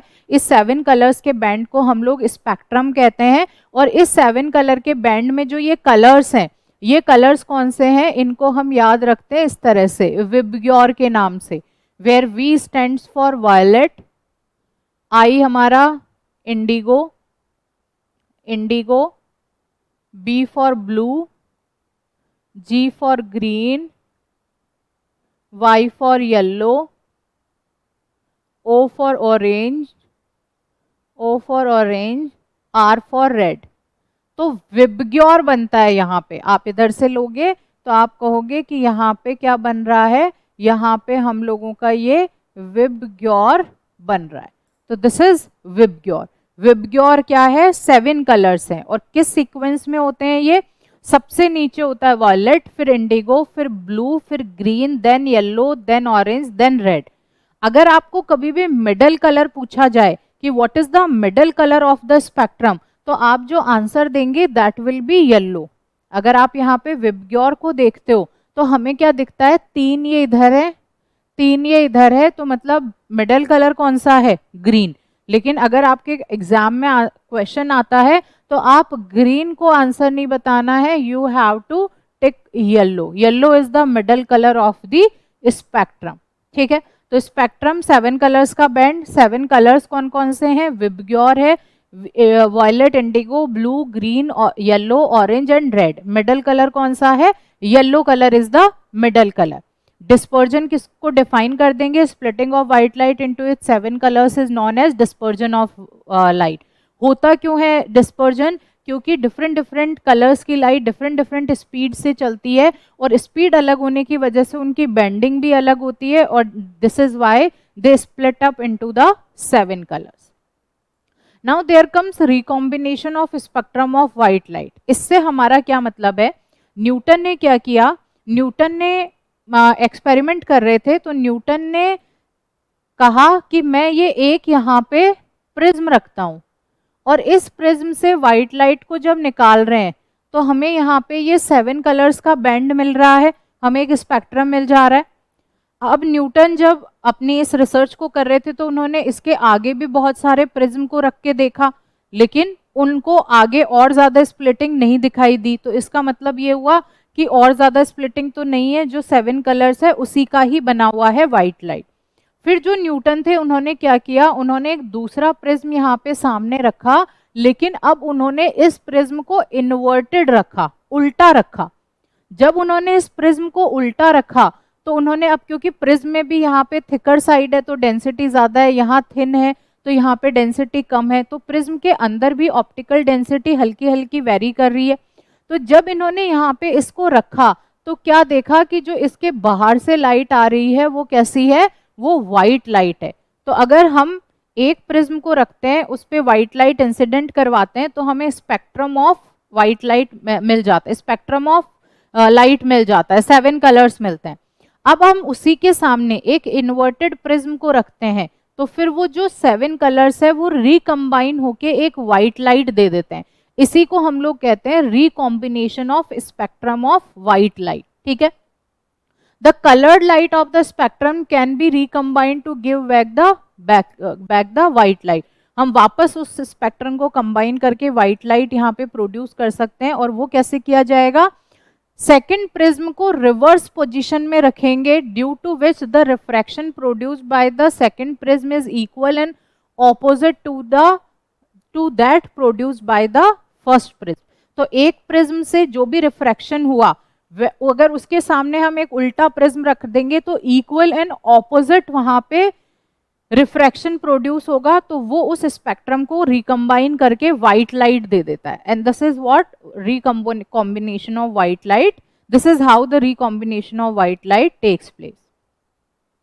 अगर हम रिफ्रैक्शन की बात करें या डिस्पर्जन की बात करें, तो जो नेचुरल फिनोमिना है जो डिस्पर्जन को प्रूव करता है, दैट इज रेनबो।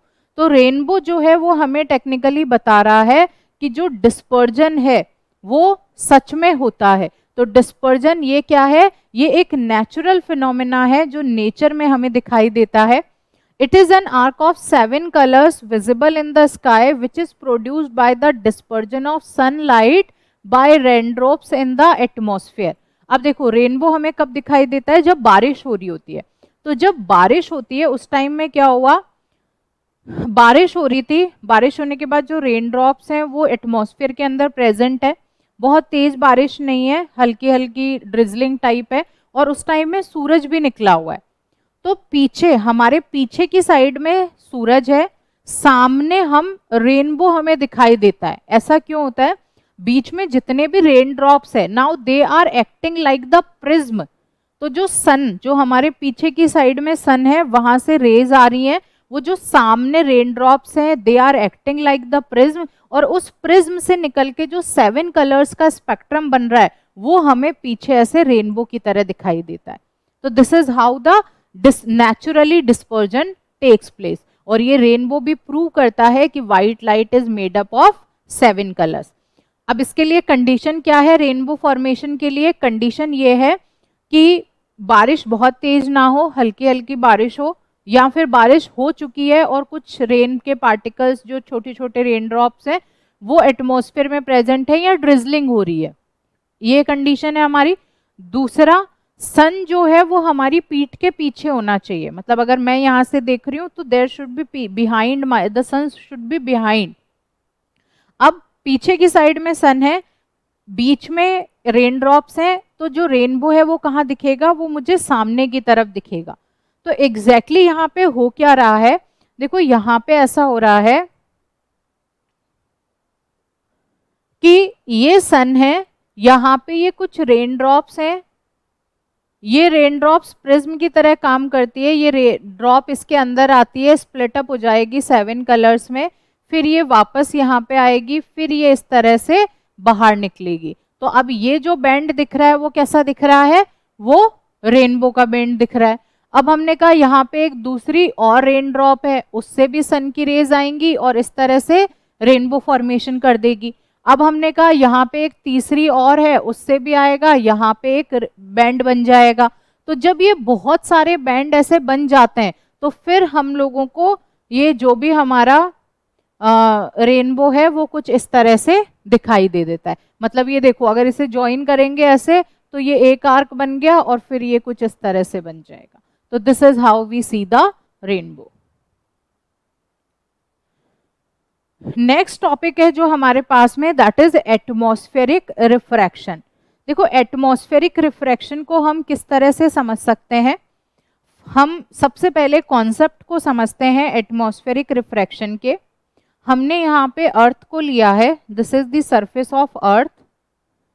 अर्थ के ग्रेविटेशनल पुल की वजह से इस अर्थ के आसपास में जो एयर पार्टिकल्स हैं, एयर मॉलिक्यूल्स हैं, उनकी डेंसिटी काफ़ी ज़्यादा हाई होती है। तो अर्थ सरफेस के पास में एयर मॉलिक्यूल्स की डेंसिटी काफ़ी ज़्यादा हाई है, ठीक है, this is the air density. अब जैसे जैसे हम अर्थ के सरफेस से ऊपर की तरफ जाएंगे तो ये जो एयर मॉलिक्यूल्स की डेंसिटी है वो कम होती जाती है, क्योंकि ग्रेविटेशनल पुल भी कम होता जा रहा है ऊपर जाते जाते। तो ये जो डेंसिटी है वो as we will go up, this density will keep on decreasing. तो आप देखिए यहाँ पे ये वाला जो हमारा मीडियम बना, that is optically rarer medium, this is optically rarer medium. ये बीच वाला थोड़ा सा डेंस है और जो लास्ट वाला है दैट इज डेंसर। तो लास्ट वाला जो मीडियम बना that is optically denser medium. तो हम क्या देख रहे हैं कि जो अर्थ का सरफेस है या फिर जो एटमॉस्फेयर है उसके अंदर अलग अलग डेंसिटी की यहाँ पे लेयर्स बन रही है। एक ऑप्टिकली रेयरर मीडियम की लेयर है, देन ऑप्टिकली फिर डेंस की लेयर है, देन और ज्यादा डेंस मीडियम की लेयर है। तो ऑप्टिकली क्या डेंसिटी यहाँ पे वेरी कर रही है, और जैसे ही यहाँ पे एक denser medium rarer medium create होगा, अगर कोई भी रे ऑफ लाइट आएगी तो वो अपने पाथ से डेविएट होगी ही होगी, वो अब उसकी बेंडिंग होती ही होती है। तो ये जो बेंडिंग ऑफ लाइट है due to the atmosphere of the earth, इसी को हम लोग बोलते हैं एटमॉस्फेरिक रिफ्रैक्शन। हम क्या कह रहे हैं यहाँ पे, in the atmosphere we have air layers having different optical densities. यहाँ पे डिफरेंट ऑप्टिकल डेंसिटीज दिख रही है, तो यहाँ अलग अलग तरह के मीडियम कॉज हो गए, कोई रेयरर है कोई डेंसर है, ठीक है। इसके अलावा क्या होता है, इसके अलावा हमने कहा, एक तो हमने ग्रेविटेशनल पुल की बात की, दूसरा हम कहते हैं कि कहीं पे जैसे धूप है तो वहाँ का जो भी सरफेस होगा वो सरफेस गर्म हो जाएगा, गर्म होगा तो एयर मॉलिक्यूल्स उठ के ऊपर चले जाएंगे। तो कहीं पे जो जहाँ पे ज़्यादा हॉट है वहाँ पे ऑप्टिकली रेयरर मीडियम रहेगा, जहाँ पे ठंड है वहाँ पे ऑप्टिकली डेंसर मीडियम होगा। फिर जब बारिश का टाइम आता है तो ह्यूमिडिटी रहती है, तो उस टाइम में और ज़्यादा डेंस मीडियम हो जाता है। तो इन शॉर्ट हम ये कह सकते हैं कि जो हमारा एटमॉस्फेयर है वो एटमॉस्फेयर यूनिफॉर्म नहीं है, वो सिमेट्रिकल नहीं है, वहाँ पे पार्टिकल्स की यूनिफॉर्मिटी नहीं है।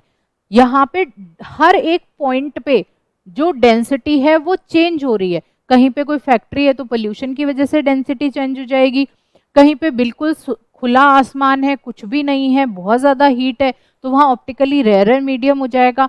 तो ये हर पॉइंट पे जो ये एटमॉस्फेयर है वो डिफरेंट डिफरेंट मीडियम को शो कर रहा है। और अगर हर पॉइंट पे अलग मीडियम हो रहा है, इसका मतलब atmospheric refraction will take place. और एटमॉस्फेरिक रिफ्रैक्शन को डिफाइन कैसे करते हैं, the refraction caused by the earth atmosphere is called atmospheric refraction, ठीक है। एटमॉस्फेरिक रिफ्रैक्शन की वजह से हमारे डे टू डे लाइफ में बहुत सारे फिनोमेनाज होते हैं, जैसे कि ट्विंकलिंग ऑफ स्टार्स। इसके अलावा स्टार्स तो ट्विंकल करते हैं लेकिन प्लैनेट्स नहीं करते, तो उसकी बात भी हम लोग करेंगे। देन जो स्टार्स है वो जहां उनकी एक्चुअल पोजीशन है उससे थोड़ा सा ऊपर दिखाई देते हैं। जो सनसेट और सनराइज है, तो सनराइज एडवांस होता है, सनसेट डिले होता है, 4 मिनट का फर्क आ जाता है दोनों में। तो ये जो कुछ चीजें हैं these can be explained with the help of atmospheric refraction. तो सबसे पहले हम ट्विंकलिंग ऑफ स्टार्स की बात करते हैं। देखो ट्विंकलिंग ऑफ स्टार्स में हम क्या कहेंगे, हमने कहा कि ये एक्चुअल पोजीशन है किसी भी स्टार की, ठीक है, this is the actual position.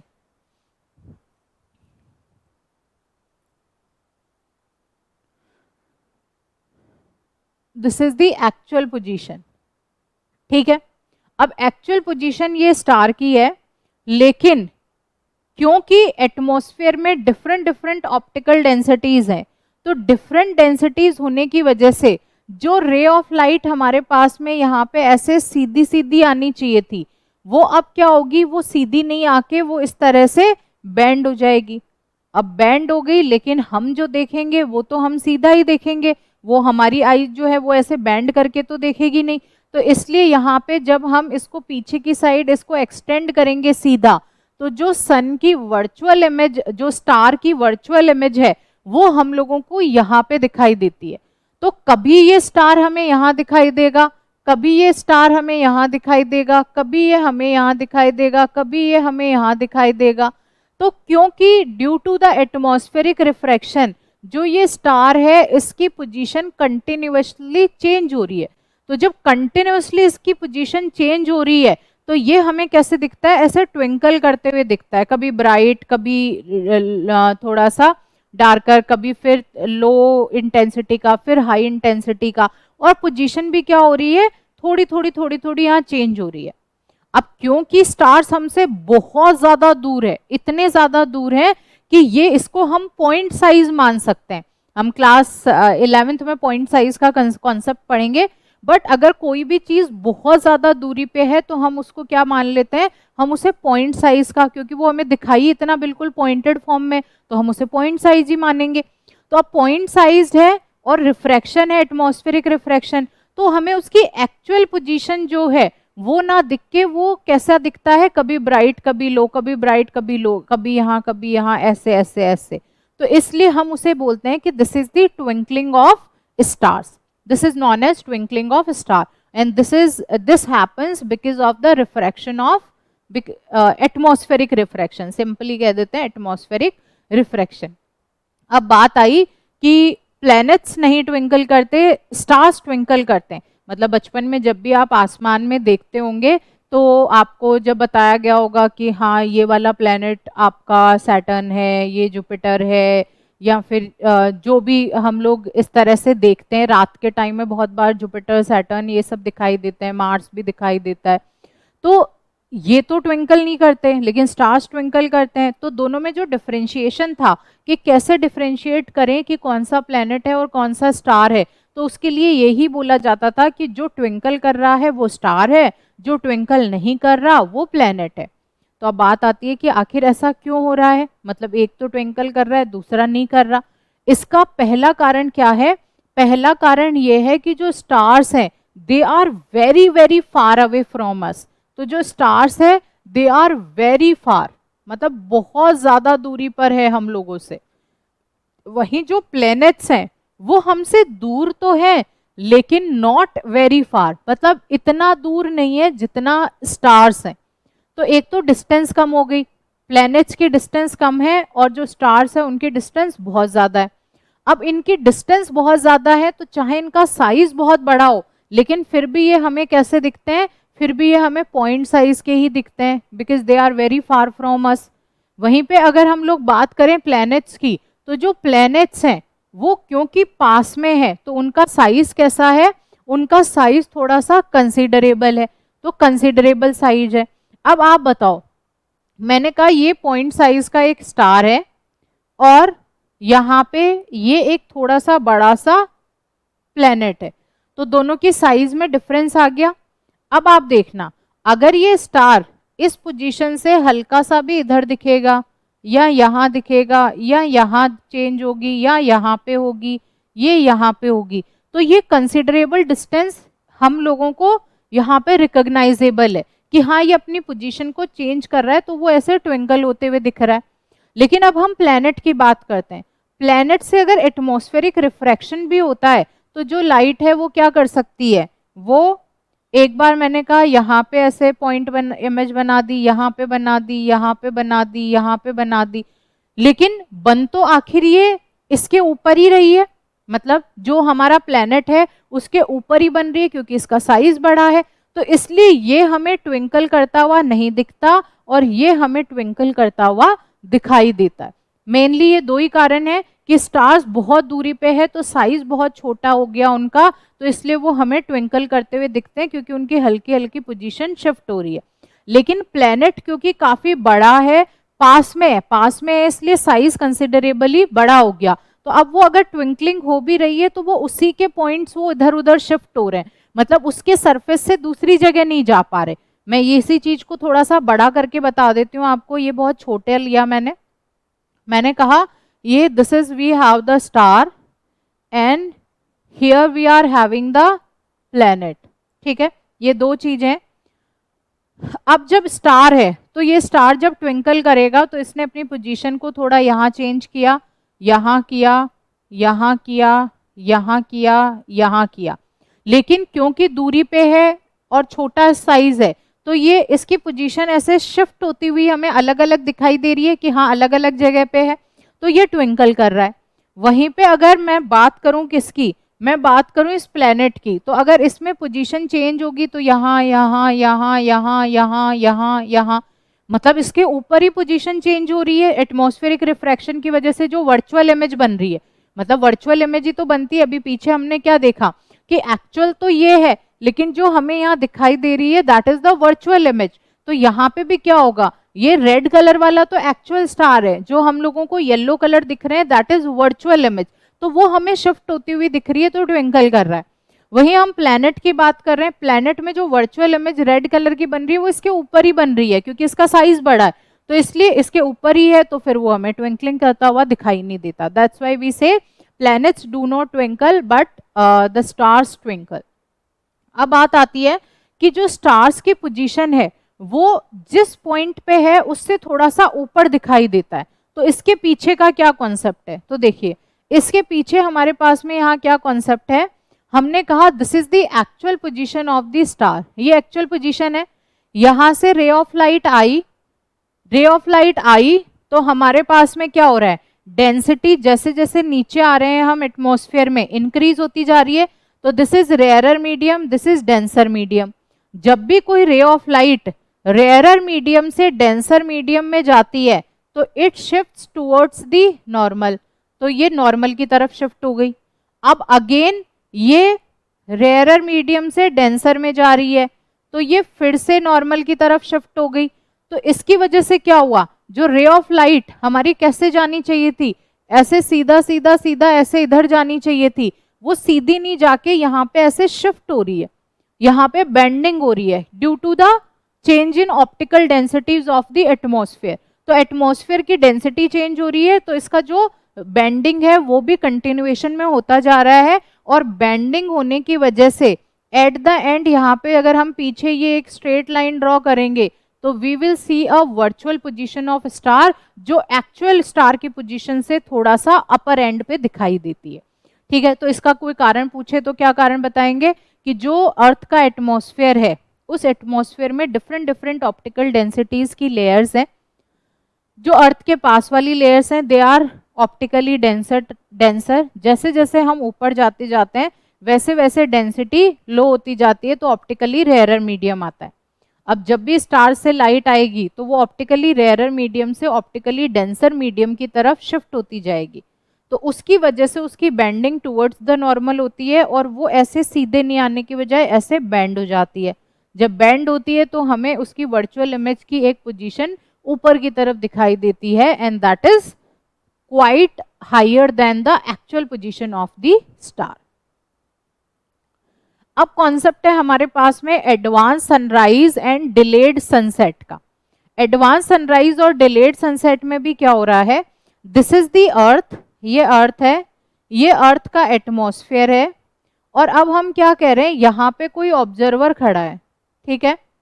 अब जब ये हॉरिजन है लेके और जो सन की एक्चुअल पोजीशन है वो यहाँ पे है, और सन से जो रेज आ रही हैं वो क्योंकि जैसे अभी यहाँ तक तो सीधे सीधे आ रही थी, लेकिन अब क्या होगा, अब जैसे ही वो एटमॉस्फेयर में आएगी उसकी बेंडिंग होगी, बेंडिंग होगी तो वो बेंड होके ऐसे ऑब्जर्वर को दिखाई देगी। लेकिन अब ऐसे टेढ़ी मतलब ऐसे आर्क की पोजीशन में तो हम इसे नहीं दिखा सकते, हम तो ऑब्जर्वर से एक सीधी लाइन ही ड्रॉ करेंगे। तो जो सीधी वर्चुअल इमेज यहाँ पे बनती है that virtual image is formed over here. तो आप क्या देखोगे कि जो एक्चुअल पोजीशन है अभी सूरज की वो हॉरिजन से नीचे है, मतलब सूरज अभी भी सनराइज हुआ नहीं है, अभी उगा ही नहीं है सूरज, सनराइज हुआ नहीं है, हॉरिजन के नीचे है सन, लेकिन एटमॉस्फेरिक रिफ्रैक्शन की वजह से इसकी एक वर्चुअल पोजीशन हमें हॉरिजन के ऊपर मिल रही है, और ये एक्चुअल पोजीशन जो है इसकी सन की यहाँ पे 2 मिनट बाद में होगी, तो हमें 2 मिनट पहले ही सन दिखने लग जाता है सनराइज से। इसको हम कहते हैं एडवांस सनराइज। तो एडवांस सनराइज किसकी वजह से हो रहा है? Due to the atmospheric refraction.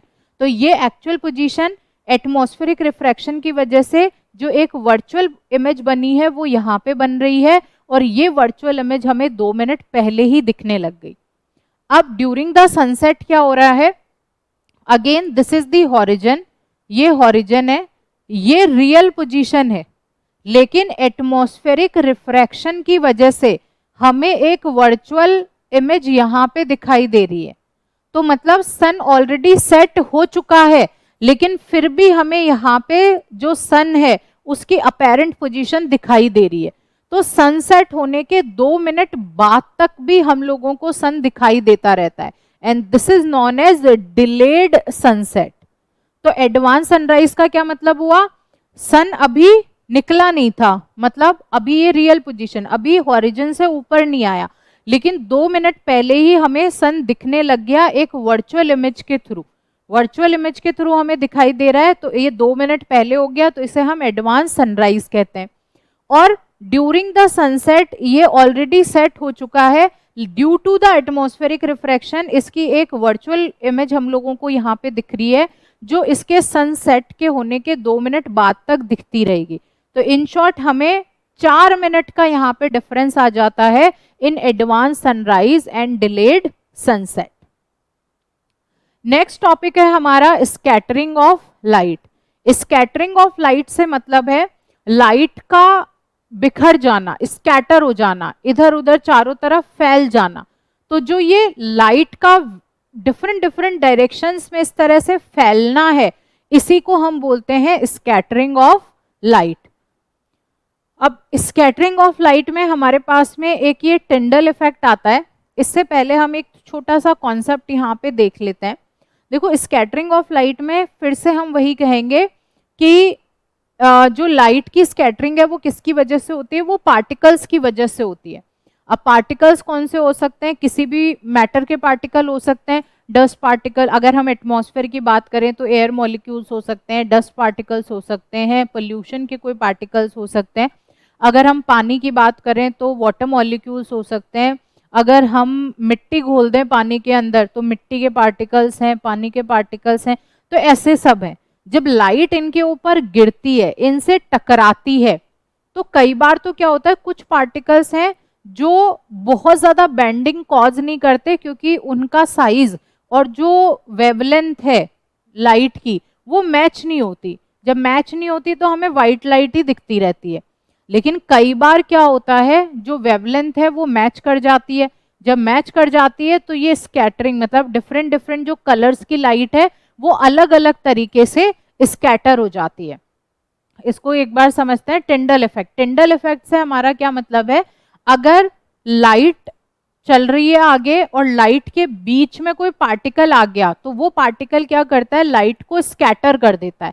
तो जो लाइट की स्कैटरिंग है due to the particles in its path is called Tyndall effect. देखो, कई बार हम लोग इस तरह से देखते हैं कि ये जंगल है, जंगल में ये लाइट का पाथ हमें बहुत अच्छे से दिखाई दे रहा है, और ये लाइट ऐसे स्कैटर होती हुई इसका पाथ विजिबल है, क्योंकि इसके बीच में जो ये पार्टिकल्स हैं, काफी सारे पार्टिकल, इन्होंने क्या कर दिया?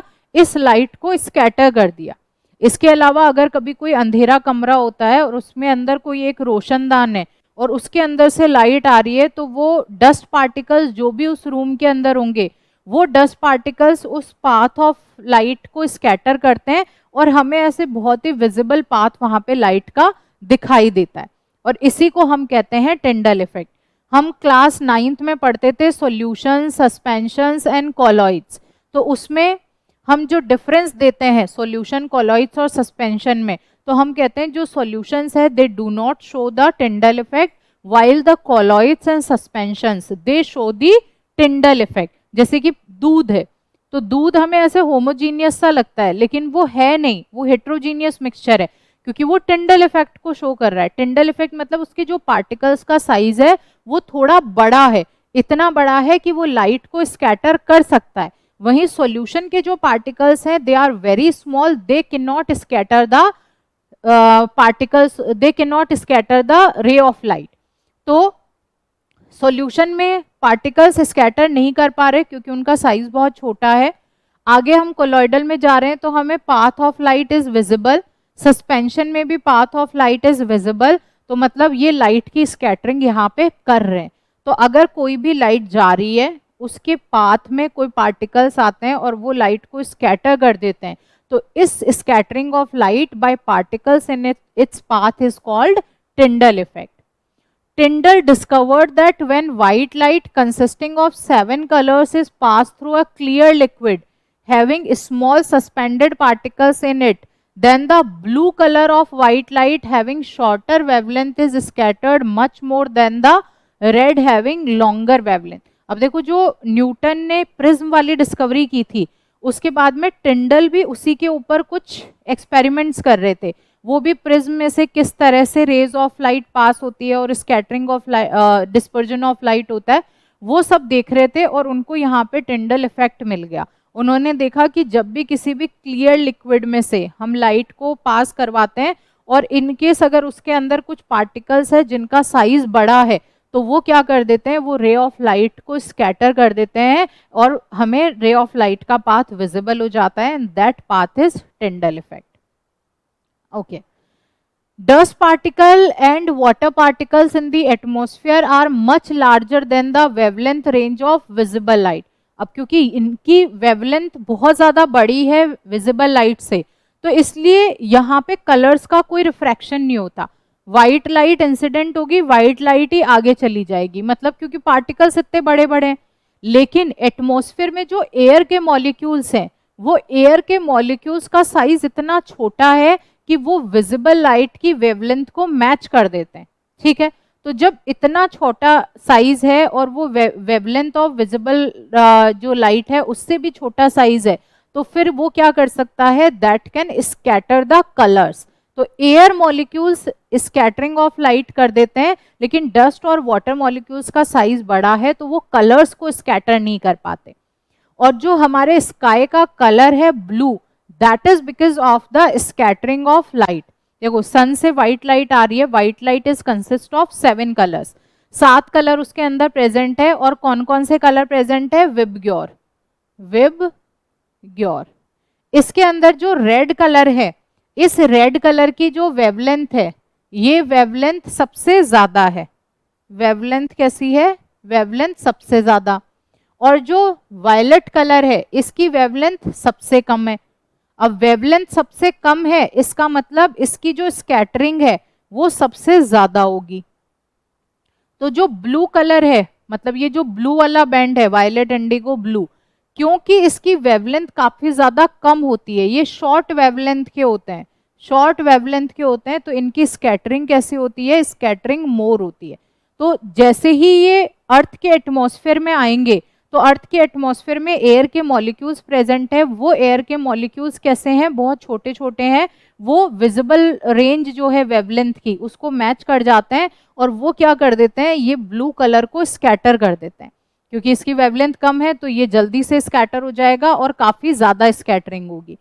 ये जो रेड कलर है, रेड कलर की वेवलेंथ क्योंकि ज्यादा है तो इसकी जो स्कैटरिंग है वो बहुत ही कम होती है, तो इसमें क्या होगी, स्कैटरिंग लेस होगी। और ये मोर डिस्टेंसेस, जो बहुत लंबे लंबे डिस्टेंसेस है उनको ट्रैवल करेगा। तो it can travel long distances, ये लॉन्ग डिस्टेंसेस को ट्रैवल कर सकता है। तो इसलिए जितने भी डेंजर के साइंस होते हैं वो सारे रेड कलर के बनाए जाते हैं, क्योंकि रेड कलर काफी लंबी दूरी को तय कर लेता है, दूर से हमें दिखाई दे जाता है, इसकी स्कैटरिंग बहुत कम होती है, इसलिए रेड कलर को as a danger sign use किया जा रहा है। अब हम कह रहे हैं कि स्काई का कलर ब्लू क्यों है, स्काई का कलर ब्लू इसलिए है क्योंकि हमारे अर्थ के एटमॉस्फेयर में एयर मॉलिक्यूल्स प्रेजेंट है। एयर मॉलिक्यूल्स के पार्टिकल्स या मॉलिक्यूल्स जो है उनका साइज बहुत ही छोटा होता है, तो जब रे ऑफ लाइट उन पे इंसिडेंट होती है तो रे ऑफ लाइट में को वो क्या करते हैं, वो स्कैटर कर देते हैं। अब जब स्कैटर करते हैं तो ये जो ब्लू वाला बैंड है इसकी वेवलेंथ बहुत कम है, तो इसकी स्कैटरिंग बहुत ज्यादा होती है। तो जो ब्लू कलर है वो क्या हो जाएगा, वो पहले ही स्कैटर हो जाता है, वो पहले ही फैल जाता है। तो इसलिए हम लोगों को स्काई का कलर ब्लू दिखाई देता है। ठीक है। The scattering of blue component of the white light by air molecules present in the atmosphere causes the blue color of the sky. तो जो 7 कलर्स में से ब्लू कलर की स्कैटरिंग है उसकी वजह से हमें स्काई का कलर ब्लू दिखता है। लेकिन हम कहें अगर हम आउटर स्पेस में जाएं तो आउटर स्पेस में हम लोगों को ब्लू नहीं दिखता, डार्क दिखाई देता है, ब्लैक दिखाई देता है। इसका कारण यह है कि आउटर स्पेस में एटमॉस्फेयर नहीं प्रेजेंट है, वहां पे वैक्यूम है, और वैक्यूम में जो व्हाइट लाइट ट्रैवल करेगी तो उसको वहां पे स्कैटर करने के लिए कोई पार्टिकल्स ही नहीं प्रेजेंट है, और जब लाइट की स्कैटरिंग नहीं होगी तो फिर हमें कलर्स दिखाई नहीं देंगे। Why the sun appears red at sunrise and sunset? तो जो सन का कलर है वो during the sunrise and during the sunset हम लोगों को कैसा दिखता है, रेड दिखाई देता है। इसका कारण क्या है? इसका कारण ऐसा है, आप देखो during the sunrise and during the sunset जो सन की पोजीशन है वो ऑब्जर्वर से सबसे लंबे डिस्टेंस पे है, लॉन्गेस्ट डिस्टेंस पे। और अभी अभी मैंने आपको बोला कि रेड कलर जो लाइट का है वो लंबी डिस्टेंसेस ट्रैवल कर लेता है, ब्लू कलर लंबी डिस्टेंसेस ट्रैवल नहीं करता, उसकी स्कैटरिंग ज्यादा होती है, वो जल्दी ही स्कैटर हो जाता है। तो अब ड्यूरिंग द सनसेट और ड्यूरिंग द सनराइज क्या हो रहा है, during the sunset and during the sunrise जो हम बोल रहे हैं ऑब्जर्वर है यहाँ पे, इस ऑब्जर्वर की जो डिस्टेंस है फ्रॉम द सन वो सबसे ज्यादा है, मैक्सिमम डिस्टेंस पे है। तो मैक्सिमम डिस्टेंस को क्योंकि सिर्फ रेड कलर ट्रैवल कर सकता है, ऑरेंज कलर ट्रैवल कर सकता है, तो इसलिए हमें during the sunset and sunrise जो सन है वो ऑरेंज या रेड कलर का दिखाई देता है, क्योंकि red colour can travel the longest distance, और जो बाकी के कलर्स है वो इन बिटवीन स्कैटर हो जाते हैं, वो एटमॉस्फेयर में स्कैटर हो जाएंगे। तो this was about the human eye the beautiful world. अभी हमारा थ्योरी वाला पार्ट आज हमने कंप्लीट कर लिया है। नेक्स्ट जो हमारा लेक्चर रहेगा उसमें हम इसके क्वेश्चन आंसर्स को डिस्कस करेंगे, जो न्यूमेरिकल बेस्ड क्वेश्चंस हैं उनको भी डिस्कस करेंगे। Thank you so much.